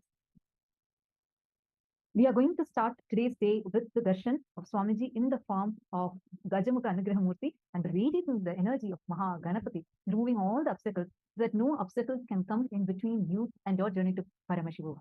And also, one of the most important things is that you receiving these initiations. See, how you will receive these initiations, through continuously sitting in front of the camera. Understand, this whole program, you all know, when it's physical program, we all literally know Swamiji will just be always there in the hall. When you're meditating, he'll be walking in the hall. When you're doing yoga, Swamiji will be walking in between the hall and making sure everyone is doing yoga properly. Swamiji is like always there. I'm sure each of you have seen it, right? And if you're attending the program, whether it is the darshan, just Swamiji's presence makes so much of a difference. Now, you know why that is given so much of importance? Because it is through the presence of the avatar that the diksha happens, the transmission of energy and experience. Now, since the whole thing is virtual, the only way that the connecting point for you and Swamiji is Nayana Diksha, that you see Swamiji, Swamiji sees you. Throughout the program, it's very important. Do not turn off your camera as much as possible. I understand when you have to go to your, go to the restroom or you have food and all is fine. But majority of the time, please have the cameras on. Always be on the camera so that Swamiji can see you, because only at that time the energy transmission happens. And I also just wanted to tell, make sure you're wearing traditional clothing as much as possible for women. Wearing a sari is highly recommended. It will help you a lot with your energy flow. Understand? When your left shoulder has a slightly more weight than your right shoulder, it directly impacts the pranic flow. And when this is the style that you put, you will see the energy level in you going intensely high. The pranic flow aligns in such a manner that there is more balance in you, more samana in you. That is why it's highly recommended that you wear a sari or any traditional clothing, and make sure it is in such a way where your left shoulder has little more weight than your right shoulder. This is one of the reasons why you are recommended to wear a sari. And today, since we are going to receive the Shiva Diksha, we request all the participants to come in white clothes. You can wear white sari with a golden blouse, and for men, you all can wear white clothing. So at least even now, if you're in any other color dress, during the darshan, just before the darshan starts, kindly make sure that you are changing to full white and white. And for women, you can wear white sari and a golden blouse. But as much as possible, all of you, please make sure you're dressed in white, because that helps you absorb the initiation. Now, the next thing is make sure that you are not having any virtual backgrounds. You're not disappearing into the background. Make sure you're very clearly visible in the camera and be interactive. And the most important thing is we all understand you've spent your 15 hours, big chunk of your day. And we also understand that sitting in front of the screen and, you sitting, it's going to have, it's very important that you take care of your health. And we have designed this whole program. Somebody has given so many extraordinary detox recipes Simple things like some simple recipes that you can make, which will make you refreshed, healthy, boost your immunity, and at the same time keep your body completely detoxified, fresh, light, for you to enjoy the program continuously. So throughout the program, we'll be sharing various different detox recipes. So you can prepare these detox recipes for yourself in your at your place, and then you can keep this ready for you to have during the program. So continuously use all these different detox recipes so that you get the best experience from the program. So throughout the program, one of the most important recipe detox method is Jala Aushadha. Every night when you fall asleep, fill a copper bottle or copper vessel full of water and just chant the Mahavakya and energize the water and keep the water next to the bed and fall asleep. And in the morning, as soon as you wake up, just drink the water. And the whole thing will energize your system and detoxify.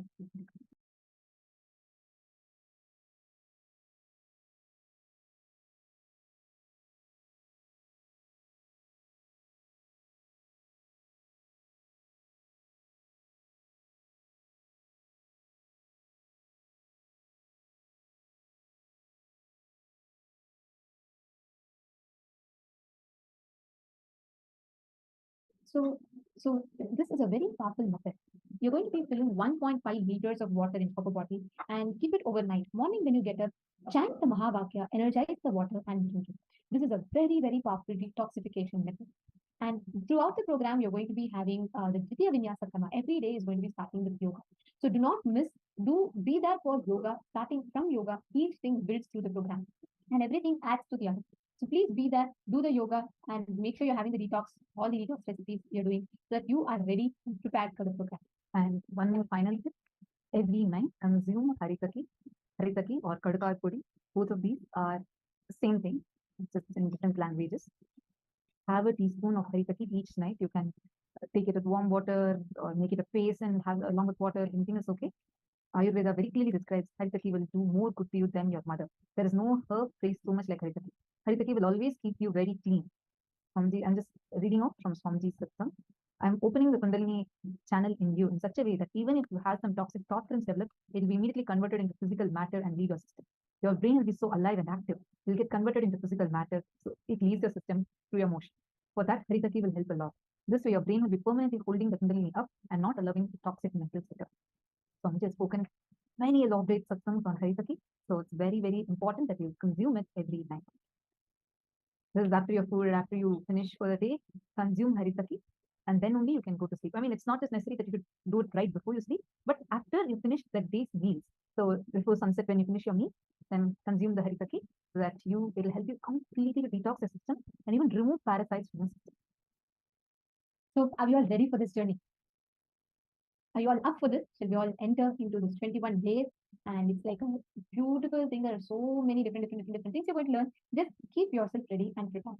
All right. Now, we're going to be entering into the next session. We are extremely blessed to have an avatar in our life. All of us are experiencing this extraordinary gift directly from the avatar. Now, what does this word avatar even mean? In Sanskrit, it means avatarati, means descended, literally cosmos descending down in this physical form is an avatar. Now, every one of us have come to planet Earth to have a superconscious breakthrough, right? So each of us come, our very purpose of human life is to experience a superconscious breakthrough. But an avatar comes to planet Earth to give that superconscious breakthrough. See, avatar is that descent of ultimate consciousness, which comes in human form for us to experience and evolve raised to the avatar's highest frequency.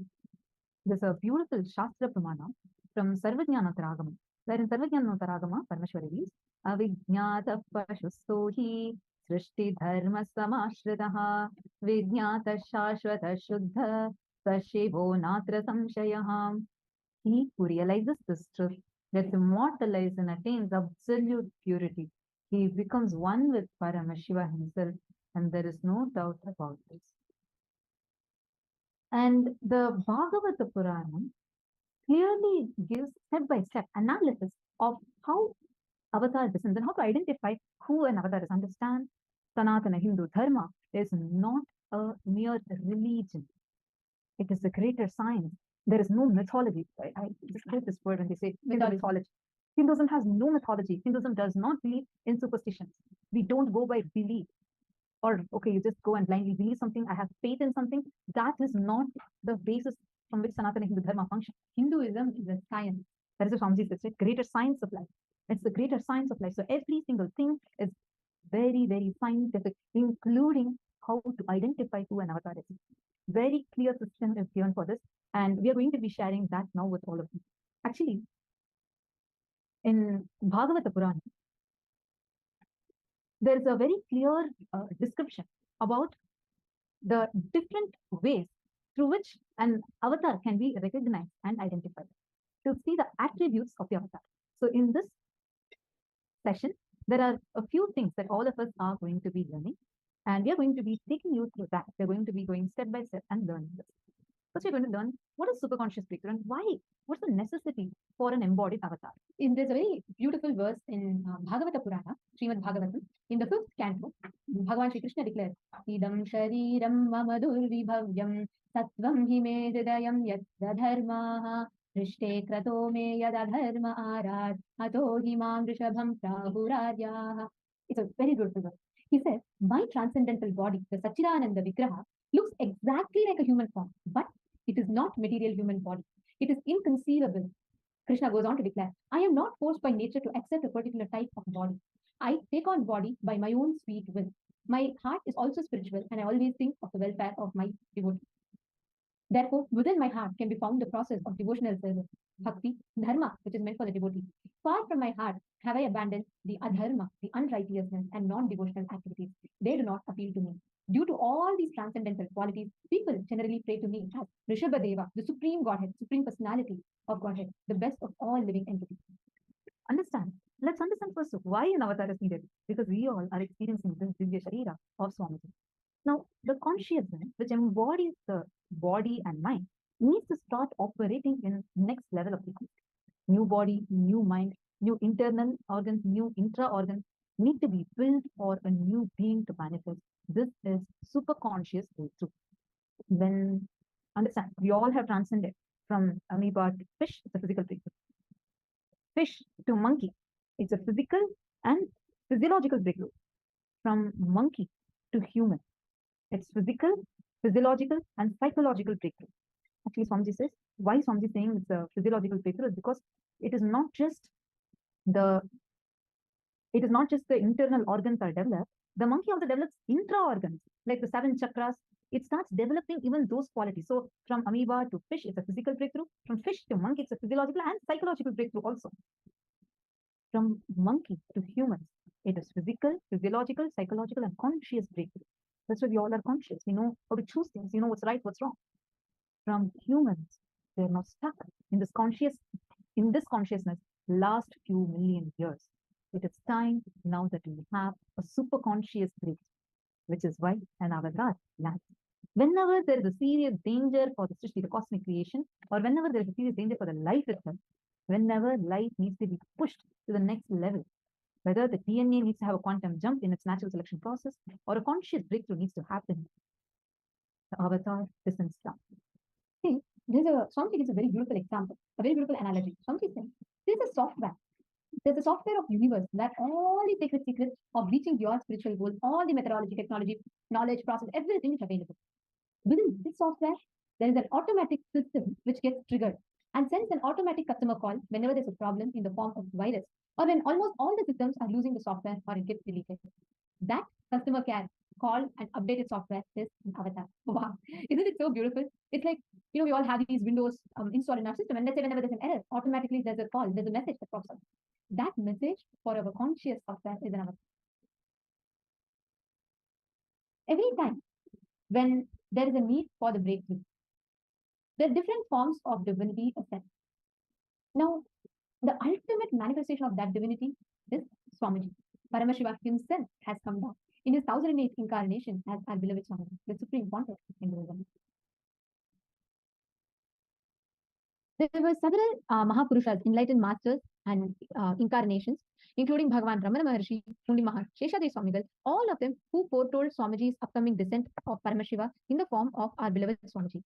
And there are multiple instances through which it was very clearly told how Paramashiva is himself going to descend. And one example is when Raja Mudaliar Tata The biological maternal grandfather, as you all can see in the picture here, you all can see the picture towards the left side bottom. That is Swamiji's biological grandfather and grandmother. So Rajamudaliya Tata, the biological maternal grandfather of Swamiji, went to receive the blessings of Bhagavan Ramana Maharshi in Tiruvannamalai around the late 1940s time. Bhagavan Ramana Maharshi blessed him and declared that Paramashiva himself would become his family. Next instance is Pundi Mahan, as you all can see in the photo above, is a very great, revered, enlightened master, and he's from Pundi, a place called Pundi. He blessed Swamiji's mother, Ma Lokanayaki Swami, that you all can see in the right side. He blessed Swamiji's mother that Paramashiva himself will be born to her. And he said, as the divine mother and father of the whole cosmos, as Ammayappan, Paramashiva himself would be born to her. It was a blessing that Pundi Mahan himself had directly given to Swamiji's mother, Ma Lokanayaki Swami. Actually, this whole thing, in addition to all of these, there's something called Nadi Shastra, which is a prediction from the, it's one of the most powerful methods where they use and palm leaf reading as a way where all the history, all the Akashic records are stored, and they see the answers appear on the palm leaf when we put any particular question.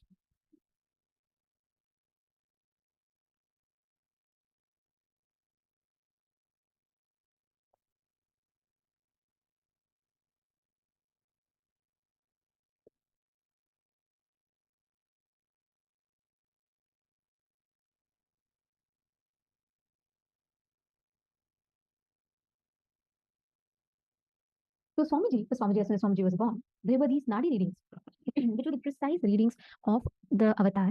And these were written thousands of years ago by Agastya Maharishi.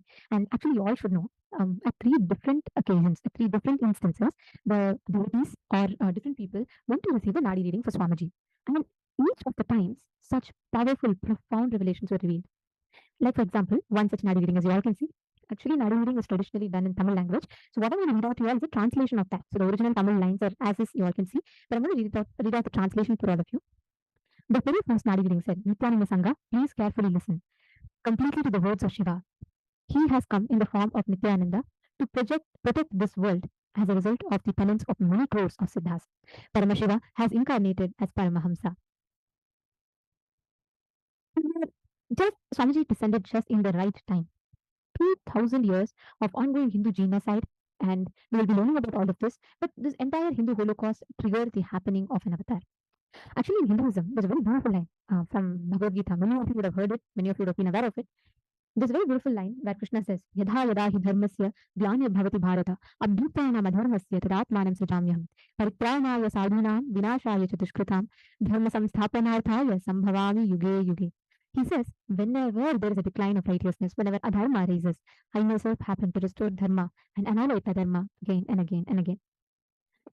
On the 3rd of January in 1978, as the answer to the prayers of millions in the modern day, Paramashiva himself descended to a human form, leaving an undeniable record of what is happening in the night sky.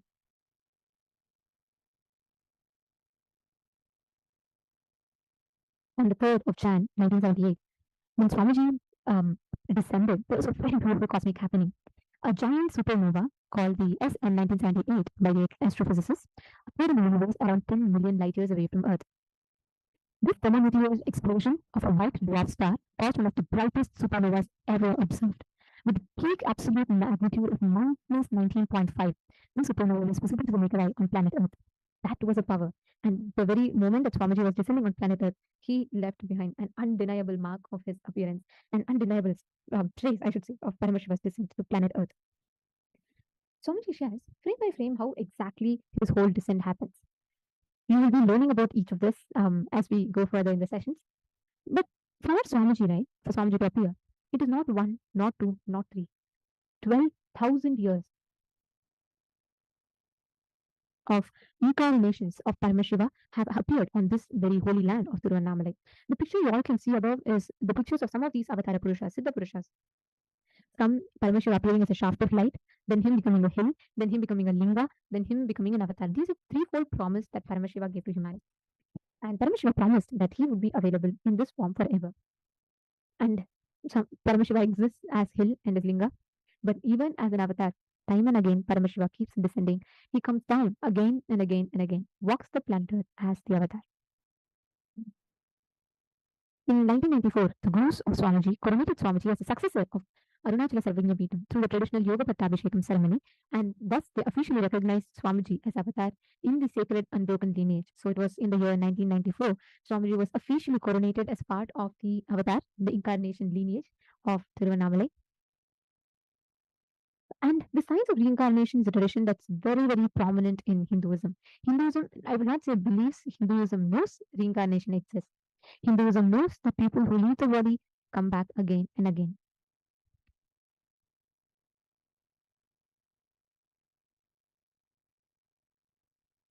Swami's guru, Mataji Vivekananda Puri, brought an explosion on the Arunachaleshwara Linga through the Mahakalabhairava deity, the Arunachaleshwara temple in Tiruvannamalai, and kept it in the Brahmatirtham to cool off. Then she brought Swamiji's biological mother's womb at the Darba, and Swamiji's father's body was mystically prepared at the same time for Swamiji to assume the form. You all can see the temple town of Tiruvannamalai and Darshan of Arunachaleshwara temple around 1978 time period.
Now, Swamiji, very beautifully, the descent of Swamiji. There's a very beautiful science in Buddhism. Have you all seen how the next lamas are chosen?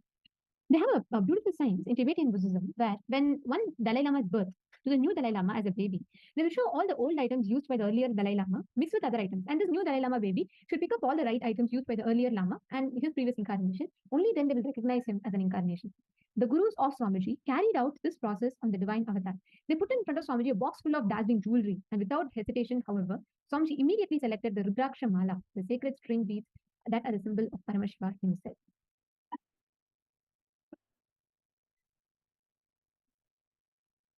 And from the very from that moment only, Swamiji has been revered as an avatar from so many enlightened beings and enlightened masters from around the world.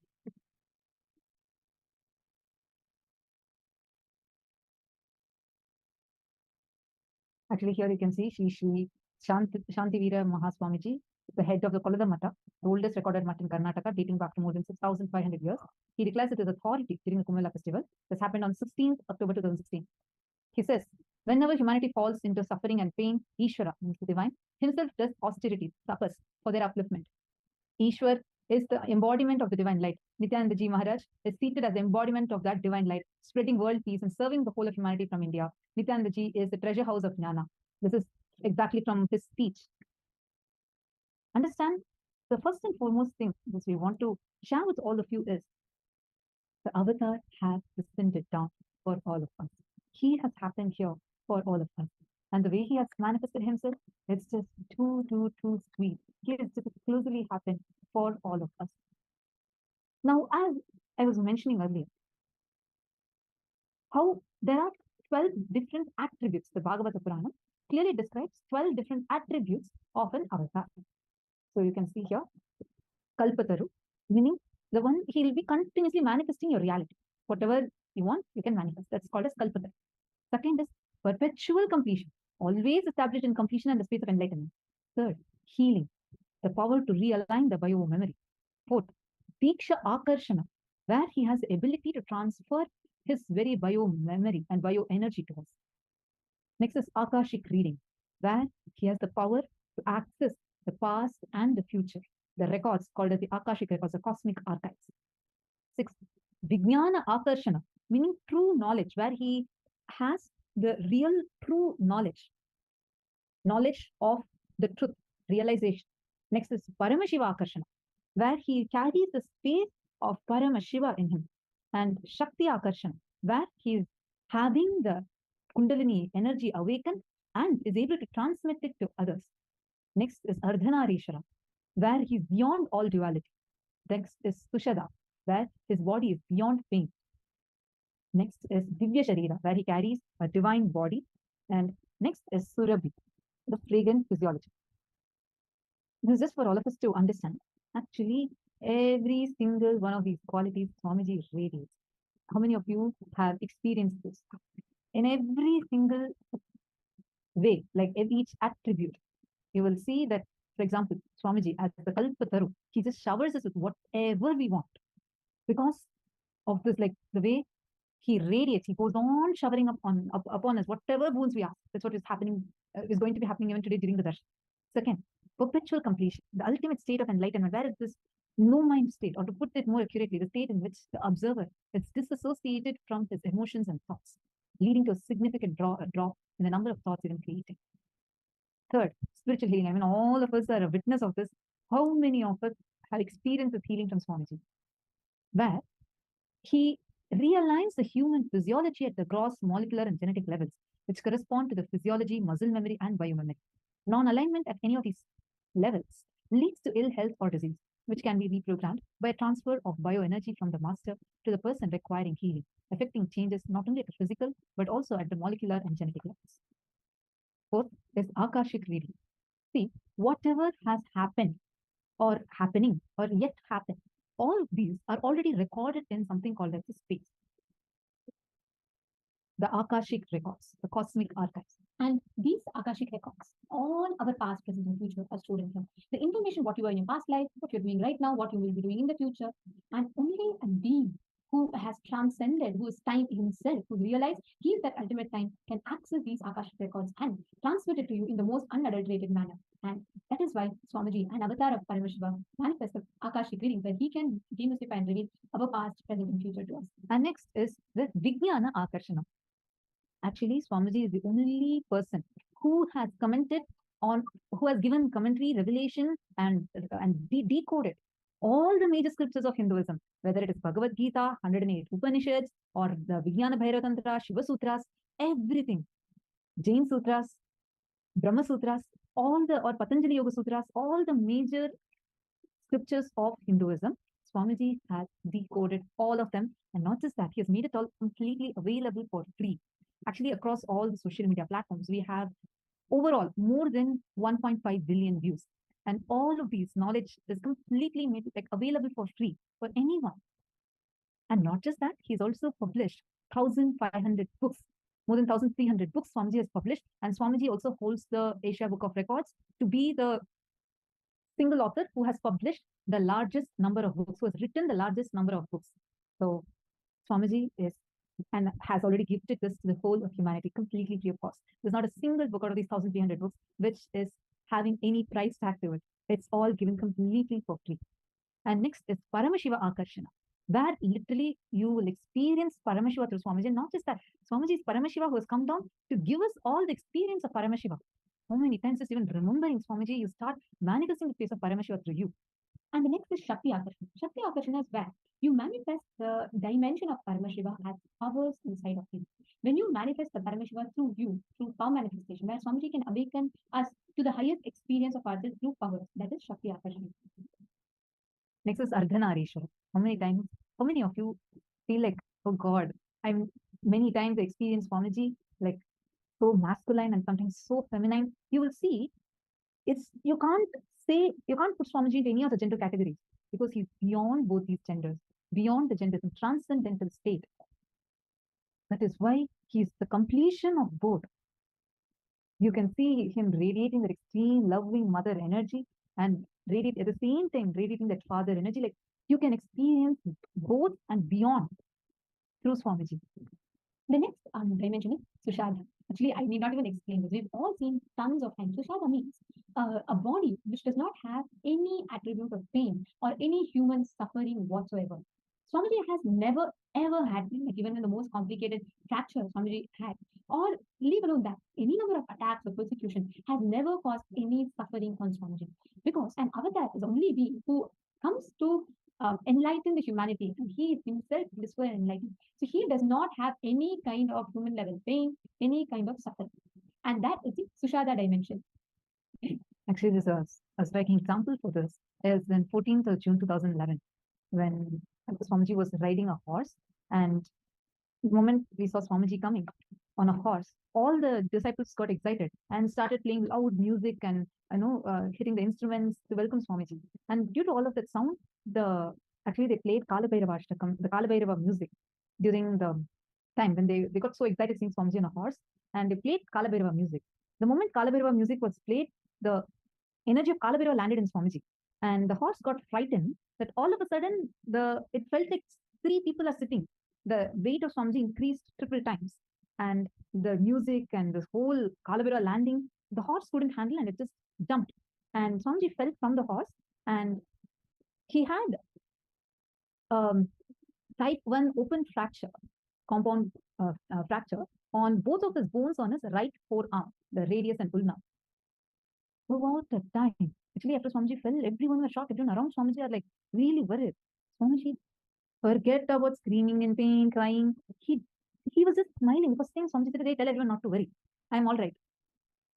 And the doctors were open fracture, because they said anyone with this type of fracture are typically like bedridden. They have coma. They have no possibility to go through all this kind of pain. But Swamiji here, not just he was not bedridden, but he had no pain. Swamiji was like absolutely holding his hand, and he was saying, the disciples say, don't get stressed, relax, nothing has happened. And Swamiji was telling them what exactly. And Swamiji was telling what was exactly happening. Swamiji was describing what's happening in Swamiji's body. The doctors could not believe they are seeing someone with type 1 open fracture, which will make you won't be able to move your hand a little bit. And that both his bones were having. And that actually the whole incident is video recorded. It's available on YouTube. The whole incident, like from the time Swamiji's the fracture came and the doctors were attending to it, throughout the time you'll see not even one smile of Swamiji will reduce. And the whole time Swamiji was conscious. It is not possible. If you're in the medical field, you'll know your body will slip into coma due to extreme pain. But Swamiji's body did not have pain at all. And the next one is Vigata Vajra. Vigata Vajra is a dimension where your ability to restore, Avatar's ability to restore himself to spontaneous health, no matter whatever happens to the body. That one is where in 2015 Swamiji got dengue due to continuous travel. But even through him, nobody could identify. Only when they found out, and it was already like, Swamiji already had the dengue and it had healed. throughout the time, there was no sign. Swamiji did not have any kind of human level suffering at all. See, Avatar manifests himself for humanity. Continuously, he radiates himself. And he makes himself available, and he continuously demonstrates the ultimate possibilities what a human body can have just through existing in his form. He shows us he's still in the human body, just like us, just like me or you have. He also has 2 hands, 2 legs, everything like us. But the way he lives with this is beyond the best of human capabilities and beyond. So he reminds us of what me or you can do. And that brings us to the next dimension, the Divya Sharira. Divya Sharira is the happening of the avatar. Absolutely his manifestation. Like how, I was sharing with you all how Swamiji appears in your house, in your place, here, that continuously he is appearing, attending to different things simultaneously at different places. All of this at the same time. That is Divya Sharira. And that is the Divya Sharira dimension in which Swamiji is available. The next is Surabhi. You're already experiencing this. The Surabhi is that the divine fragrance emanates around the avatar. Who all have experienced the physical darshan of Swamiji. You all know what is the first thing you will notice? Everyone, whoever goes for the darshan, when you go near Swamiji, not even like so near, even when you enter into the stage, you'll start experiencing strong fragrance, beautiful, like a sweet fragrance, which will be a mixture of jasmine, sandalwood, and basma. It's directly from Swamiji's Anandagandha. No perfume, no kind of artificial fragrance, no. Wherever, any point of day, this fragrance continuously will exist around Swamiji, because that is the fragrance of his very Anandagandha. And that is called as Surabhi. So these 12 different dimensions are, these 12 different attributes are a way how one can identify whether who an avatar is. And one of the most important attributes of an avatar is that Shakti Akarshana, I'll say, is one of the most unique and beautiful aspects, where Swamiji is not just manifesting powers, but he's saying you too can manifest powers, and it is a science. Now we are going to actually be learning about that science. How many of you had watched the demo today? Power manifestation demo?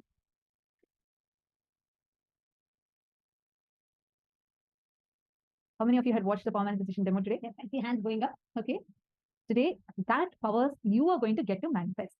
Ready for it? Okay, now let's listen to the science of power manifestation first from Swami. Understand, I am introducing a science,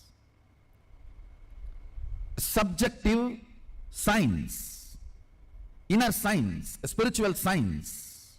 I am introducing a subjective science, inner science.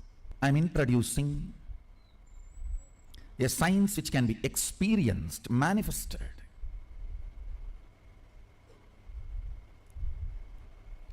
Understand, this power which can be experienced and manifested can be converted into any form of currency you want. Health, wealth, knowledge, longevity, relationships. In any form of currency you want to manifest, you can manifest. It is fundamental currency of the cosmos called Shakti. Once you start manifesting that Adi Shakti, the source of powers in you, you can manifest health, you can manifest wealth, you can manifest powers, you can manifest relationships, you can manifest anything you want. It is all about just increasing the frequency of the power vibrating in you, reverberating in you, clarity in you. The state of Sadashiva, when it starts operating, the space of Sadashiva is generated. And when it starts manifesting, powers of Sadashiva starts manifesting.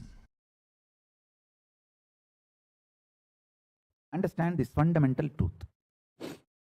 Your thought currents, the thought currents which you encouraged by cherishing them, and the thought currents you made it into reality by supporting it with your action or inaction. For example, you want to do puja. If you do puja, if you do the action called puja, that thought current will become powerful. You want to be in depression. If you don't do anything, that thought current will become powerful. So, there are some thought currents which you made it powerful by acting on it. There are some thought currents which you made it powerful by not doing any action, acting against it. All these put together is what I call consciousness. What you engage, what you entertain, what you entrain, all these put together is your consciousness.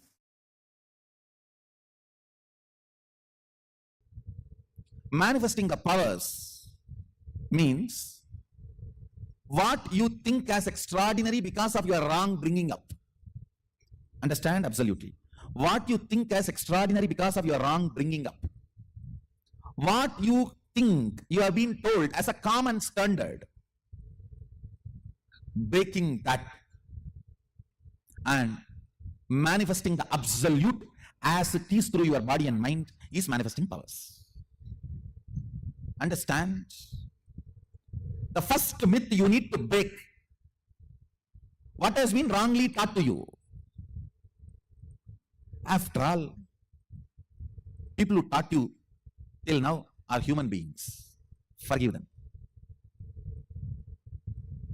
You don't need to be angry with them, but do not allow them inside you. Get rid of everyone. Understand? Unless you break the standards they taught you, you are not going to have a superconscious breakthrough. Superconscious breakthrough means breaking all the standards you have been taught. When I say conscious breakthrough, your very experience of I, aham, I, expands and perceives this cosmos, cognizes the universe as I in you continuously. The good news I have is you are capable. The great news I have, you don't need to do anything, I'll do it for you. What is superconscious breakthrough? What is Kundalini awakening? What is third eye manifestation? All these are actually different words for one experience. It is nothing but perceiving whatever exists, that's all. 120 vision, 120-degree vision is 2I, the individual I, consciousness, 360-degree vision. Perceiving everything, whatever exists, cognizing it. That is what is third eye awakening. Understand, person with 2 eyes is permanently blindfolded. If it is just 2 eyes, you are partially blind. Conscious breakthrough means, I am using this word conscious breakthrough, superconscious breakthrough, to mean giving you the cognition of existence, larger vision. When I say vision, I don't mean just only the ability to see, ability to reverberate, ability to vibrate, ability to perceive, ability to experience. Understand? At the age of 12, when I had that enlightenment experience, it is not that I only started seeing 360-degree, I was able to perceive me in them and all that exists in me. How alive you feel inside your skin. The same intensity of life, aliveness, I experienced in whatever exists. Whatever exists in me, me in whatever exists. Understand? This is what I call superconscious breakthrough, conscious breakthrough. Your soul and your consciousness. Listen, listen. When I use the word soul, I use what you perceive as you, your sensations, your experience of life. Let me define. Your experience about life happens through the body, but not just the body. You need to listen very carefully. Your soul, individual soul. In Sanskrit, I'll use the word Pratyeka Atma Chaitanyam. The individual soul is the connection between the pure superconsciousness and your body. Understand? Your individual soul is a connection between the pure consciousness, Paramashiva, and your body. Actually, the pure consciousness and you, it means your body, pure consciousness and your body is tied through a powerful conscious vibration. I should call it as a powerful words, conscious vibrations. Understand? Guru, can change that programming and give you the best possible conscious frequency connection between you and your body. Your consciousness and body, that connection, Guru gives the best connection, ultimate connection.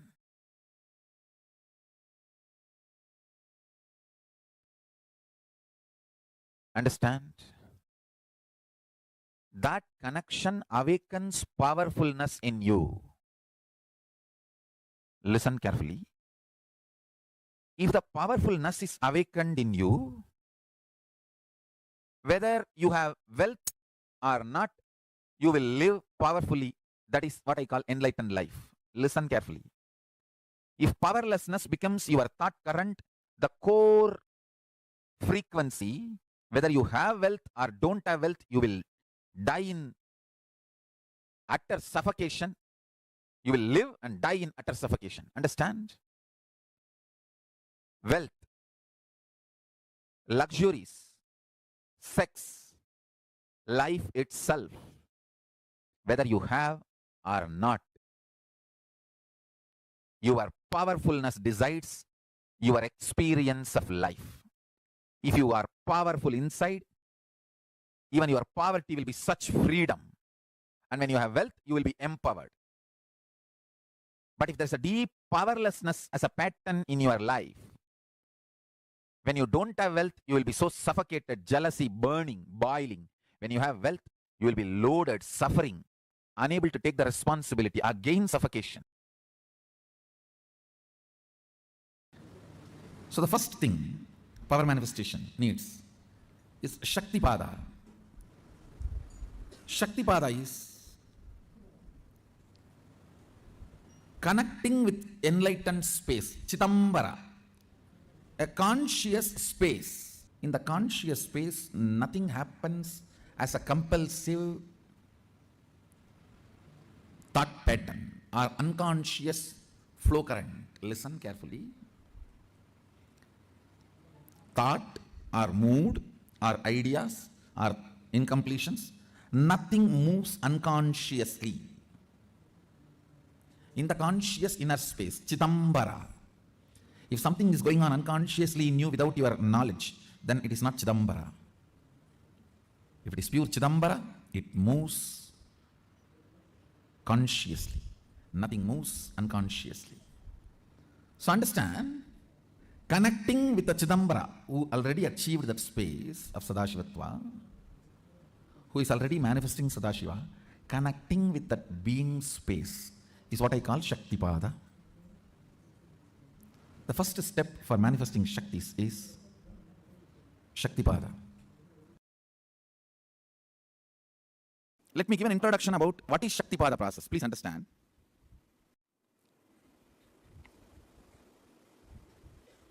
You would have seen or heard about how the chicken sits on the egg and hatches. Of course, in the modern countries, this does not happen. Machine sits on the egg and our egg sits on the machine. In those days, originally when hens and chicken were getting produced on the planet Earth, the hen used to sit on the chicken and hen used to sit on the egg and the chicken will come out of the egg. See, same way, Sadashiva, sitting means the ultimate cosmic energy sitting on the individual soul and making the individual soul into cosmic energy is Shaktipada. Hen sitting on the egg and making the chicken happen, same way. You may think, how come, what is going on here? That hen is only sitting just by the body heat of the hen, the egg is becoming chicken. Because no surgery is done and nothing goes inside. It's only sitting. Same way, it is just sitting. It's only the presence. Listen. Part of you exists in your body. Part of you exists in your mind as thought currents. Cherished thought currents. Understand? World has all types of thought currents. Thought currents of love, thought currents of lust, thought currents of anger, thought currents of violence, thought currents of serving, thought currents of stealing, all thought currents exist. What kind of a thought current you want, you attract that. What kind of a thought current you enjoy, you attract that. As I said yesterday, your cognition is like a broomstick. The sticks you like, you collect all that and keep it together and tie. With your identification, I. Part of you exists as your body, part of you exists as your thought current, part of you exists as Shakti, consciousness. Listen, that part of you which exists as Shakti, I am rekindling it, awakening it. So it takes over your body part and mind part. Listen, making your conscious part take over your body part and mind part.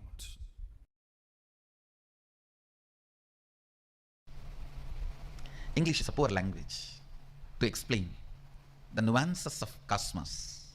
Definitions matter. So have the right definitions about this whole science, right introduction about this whole science. First thing, do not get overwhelmed. Second thing, it is not supernatural, it is naturally superb. It is super but natural for you. Nothing difficult, nothing impossible, nothing. There's nothing where you need to feel, not for me, not for me. No, it's for you. I am talking to you and it is for you. If you are hearing, if these words reach your ears, I am talking to you and it is for you.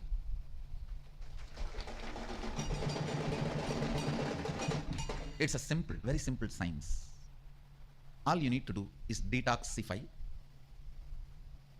the intra-organ, the physiological organ called third eye, then detoxify the psychological mental setup you are carrying, incompletions you are carrying, and simply, physically, it manifests, third eye manifests as reality. I feel job satisfaction. Listen, many times people ask me, Swamiji, if you do samyama, if we do samyama, what we manifest will be siddhis. Patanjali also says Vibhudipada. He gives multiple powerful cognitions and asks us to do samyama, and then these siddhis, powers will manifest. And what's the difference between those siddhis and what Swamiji teaches as Shakti? What's the difference? Please understand. The system Paramashiva is sharing with you all through this body, through me, is starting with the fundamental cognition that you are Paramashiva, ultimate. Normally, when you practice the Patanjali system, your unmanifest decides you are a man and you have to move towards God. So that is the fundamental cognition with which you develop powerful cognitions, you do pratyahara, dharana, dhyana, samadhi, samyama, and manifest powers. Here, the system, Paramashiva is revealing to me, the whole foundation is different. Here the foundation is, you are Paramashiva, understand? Your unmanifest recognizes that you are Paramashiva, even if you have not yet manifested it. There is a complete shift in the whole foundation from where you are beginning. The beginning, starting point is not you are a man, you need to reach divine. No, you are a divine, you need to manifest divine. Understand? That is why what Paramashiva is revealing through this body and through this system, through this methodology, any samyama you do on powerful cognitions, you manifest only Shaktis, powers, not siddhis.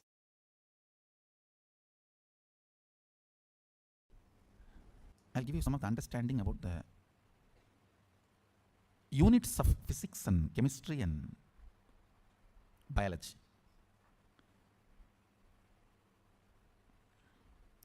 Unit of the chemistry in you, I'm talking about as far as power manifestation is concerned. Biology is your biomemory. When you add powerful cognitions, the actions and reactions happen is chemistry. And what you manifest is physics, powers, or powerlessness, whatever. Unit of physics is power or powerlessness. That's all. Only these two unit. Any happening is only these two. Deva, Asura, that's all. Nothing else. Everything else is attribute. Attribute is different from unit. When I say unit, I'm talking about the fundamental unit. Everything else is attribute.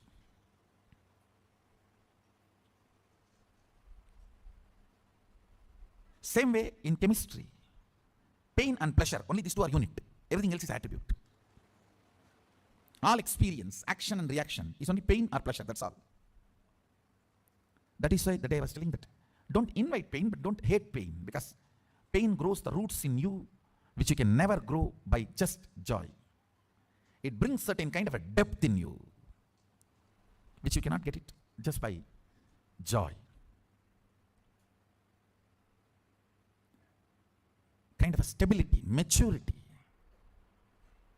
is brought by pain. But of course, inviting it is stupidity. Don't invite. Don't become sadist. No. Neither invite nor hate. When it comes, allow it to do its job. The unit of biology is your wants and fears. Your fear and your greed is the unit of your biology. Means biomemory. Pain or pleasure is the unit of your chemistry. Power or powerfulness, powerlessness or powerfulness is the unit of your physics. I'm talking from the angle of power manifestation science. You can roughly equate it to the powerfulness can be called as plus and powerlessness can be called as minus in normal physics. First truth. Tell Paramashiva, I know you are real. Second truth. Not only Paramashiva is my first priority, he is the only priority. Third truth. Let my independent intelligence, consciousness, my will to feel good, bad, right, wrong, my individual soul exists only as extension of Paramashiva. Let me think what Paramashiva wants. Let me will what he likes. Let me live as his extension. Whatever is good as per Paramashiva, let that be good in me. Whatever is right as per Paramashiva, let that be right in me. Whatever is powers as per Paramashiva, let that be with me. Whatever is right as per Paramashiva, let that manifest in me. Om, Om, Om. Paramashiva is not just my first priority, he is my only priority. The Lord of all these multiverses, the ultimate of this universe, cosmos. Om. Let Paramashiva's activism manifest in me. Let me breathe only the way he wants. Let me think only the way he wants. Let me live only the way he wants. Let me desire only the things he wants. Let me enjoy only the things Paramashiva wants. Let me live only the way Paramashiva wants. Let me manifest only what Paramashiva wants. Let me attract only what Paramashiva wants. Let the activism as defined by Paramashiva manifest in me.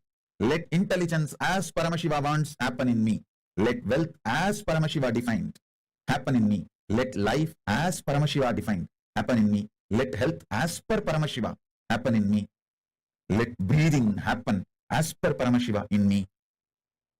Paramashiva is the only priority. Om.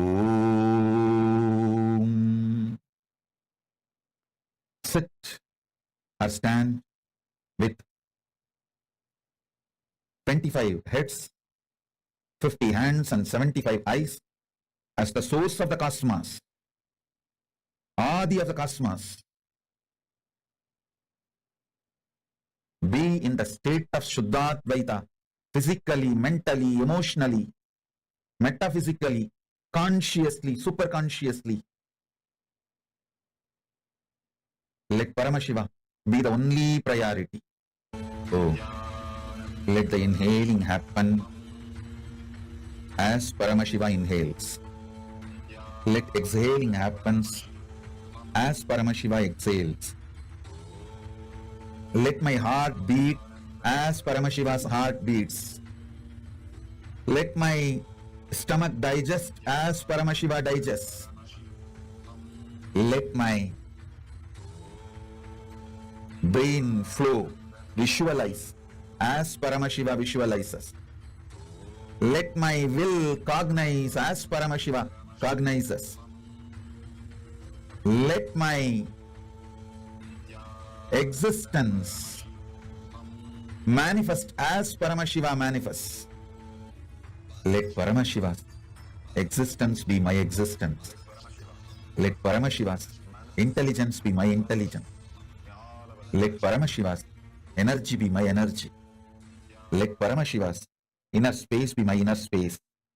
Let Paramashiva's life be my life. Om, Om, Mama Sangalpam, Paramashiva Sangalpamastu. Om.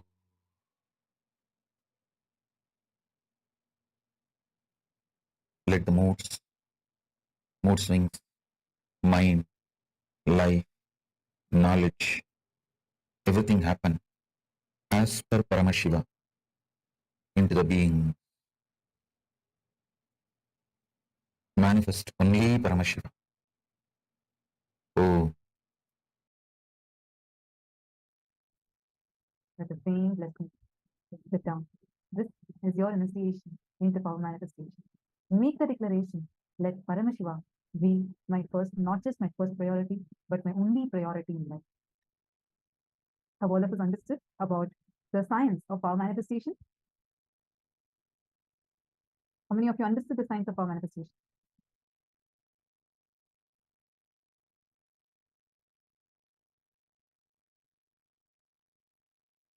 Good, Lucas, I see you putting hands up. Who else?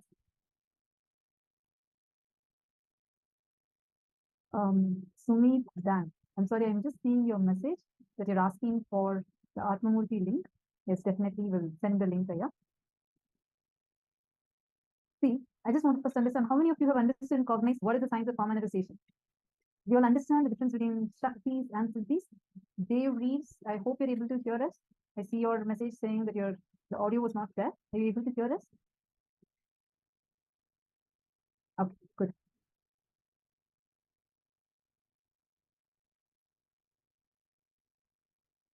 Thank you, Vignesh. Now, all the participants sitting, are you all understanding and cognizing what it means, like the science of power manifestation, how the powers, the siddhis are very different from Shaktis, and what Swamiji is giving us are Shaktis. Listen, this science, these powers are possible by us also. Understand? It is not a luxury. There's a huge fear. AI take over the world, especially when ChatGPT got like 100 million users in the first 1 week itself. Like it's a huge fear everywhere. Like you go read the newspapers, you go to the YouTube, you see Twitter, you see threads, you see everywhere. It's all about whether AI is going to take over the world. Swamiji says AI can never take over the world completely because you, as a human, you have something very, very unique called as consciousness. Understand? Spend your time in upgrading that, empowering that. Your consciousness needs to be empowered. These powers that you're manifesting is like a conscious currency you're collecting. Every time you're collecting these powerful cognitions, you're collecting a conscious currency. Now we're going to enter into a small meditation. And before that, can I request all the participants, please sit up. We're going to enter into the third eye meditation. This will help you now. Swamiji has blessed us. All of you start manifesting the powers. Anyone who's coming here for the very first time and you have not attended any darshan, any other program before, and you're here for the very first time, you have not gotten initiation from Swamiji. If any of you are like that, please let me know. Kindly put it in the chat. Even if you have attended any other program before, gotten Swamiji's darshan and received initiation, that's good. If not, if you're someone brand new, like completely new, please kindly let me know. You can put it in the chat.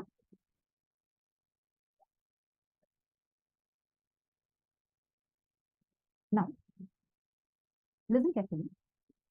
You're now going to be entering into a very powerful third eye meditation.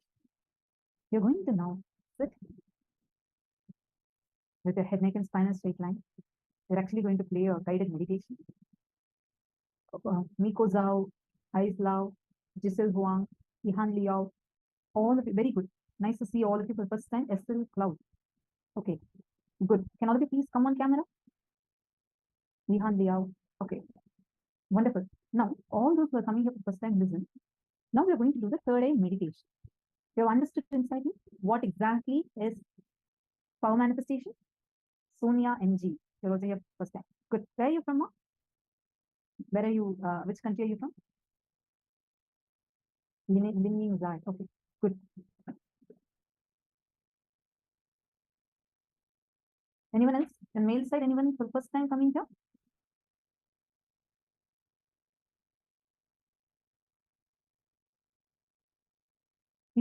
Celia Ma. Okay. Good. Xie Feng Zhao. Very good. Nice to see you. I see you sitting. Xie Feng Zhao. I see you sitting on the camera also. Good.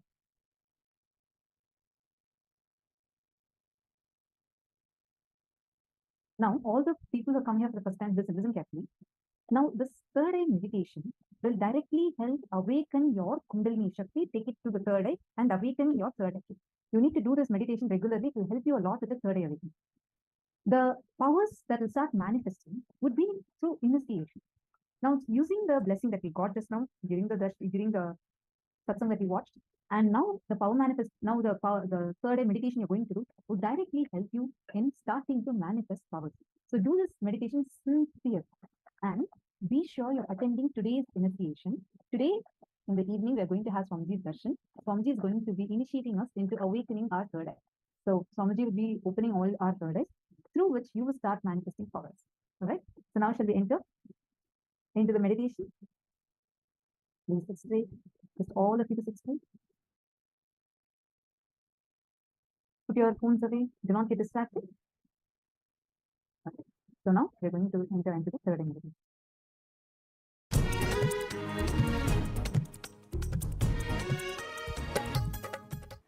I welcome all of you with my love and respects. Third eye. The techniques I have designed are most safe. To tell you honestly, I have not even designed this technique. I took it from Shaivagamas, Mahadeva's teachings to Devi. I took it from that and organized it. Only the permutation combination is my contribution. Otherwise, the original technique is from Shaivagamas. I have taken this techniques, organized it. It is time-tested, foolproof. No wrong, bad, ill side effects. The only side effect is bliss, knowledge, and enlightenment. I'll initiate all of you into that process. Listen to the technique properly. Now, this technique is a two-part. First part, with your open eyes, start visualizing the center of your forehead, means where I have the kumkum, the red dot. Center of that spot in you, means your third eye, is open. Your third eye is open. You are looking through the third eye. First few minutes, it will be a little difficult, but you will catch it within 4-5 minutes. Let your eyes be open, but look through your third eye. See, visualize, feel, you are looking through your third eye. Second step, close your eyes, visualize the intense golden light is entering into your being and functioning on your third eye, actively getting centered on your third eye. Please understand. The first step is visualizing. You are looking through your third eye. And now my third eye photograph will be projected. Look into my third eye. Look through your third eye to my third eye. First step. Second step, close your eyes and visualize intense light. Golden light is entering into your body from above, the sky, entering into your head and getting centered, functioning, active on your third eye. I'll guide you step by step. Now, please keep your eyes open and gaze at my third eye. Visualize you are looking through your third eye. Between your eyebrows, there's a red color hole. Visualize you have a red color hole between your eyebrows. And intensely look at my third eye.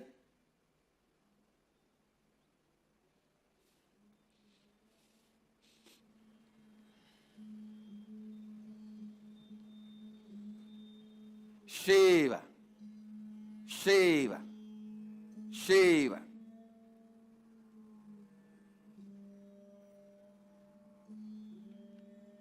Shiva. Your eyes can be open, but visualize you are looking through the third eye.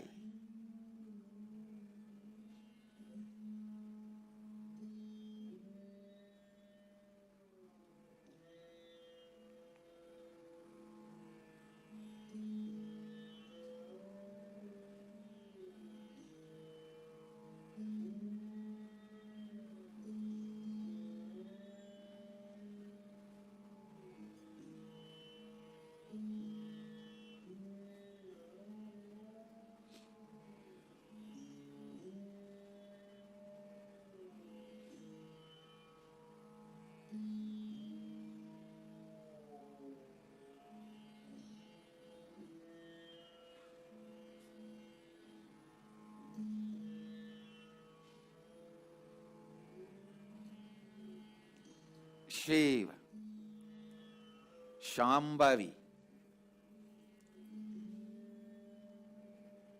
Om, Hreem, Kundalini, Kula Kundalini,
Shiva.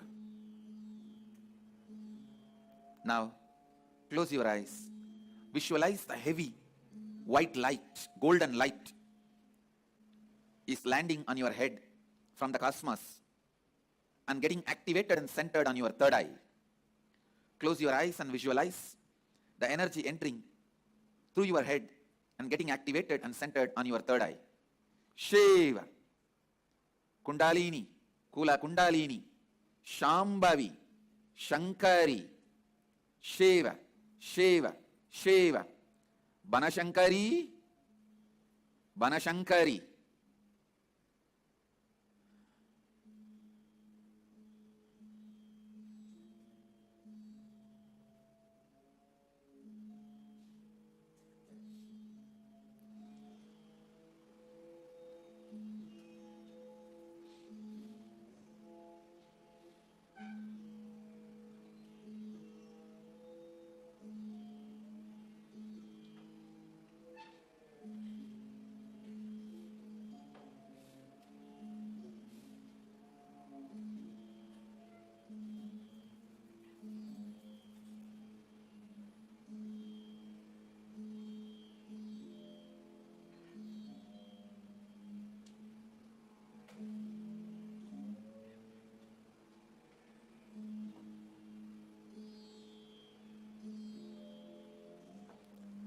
Om Hreem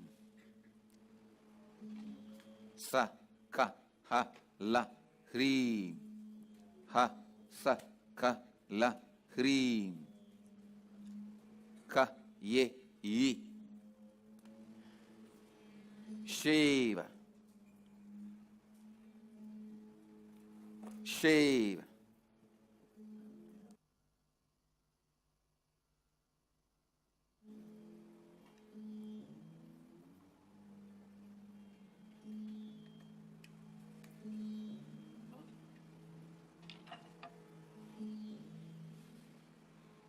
Shiva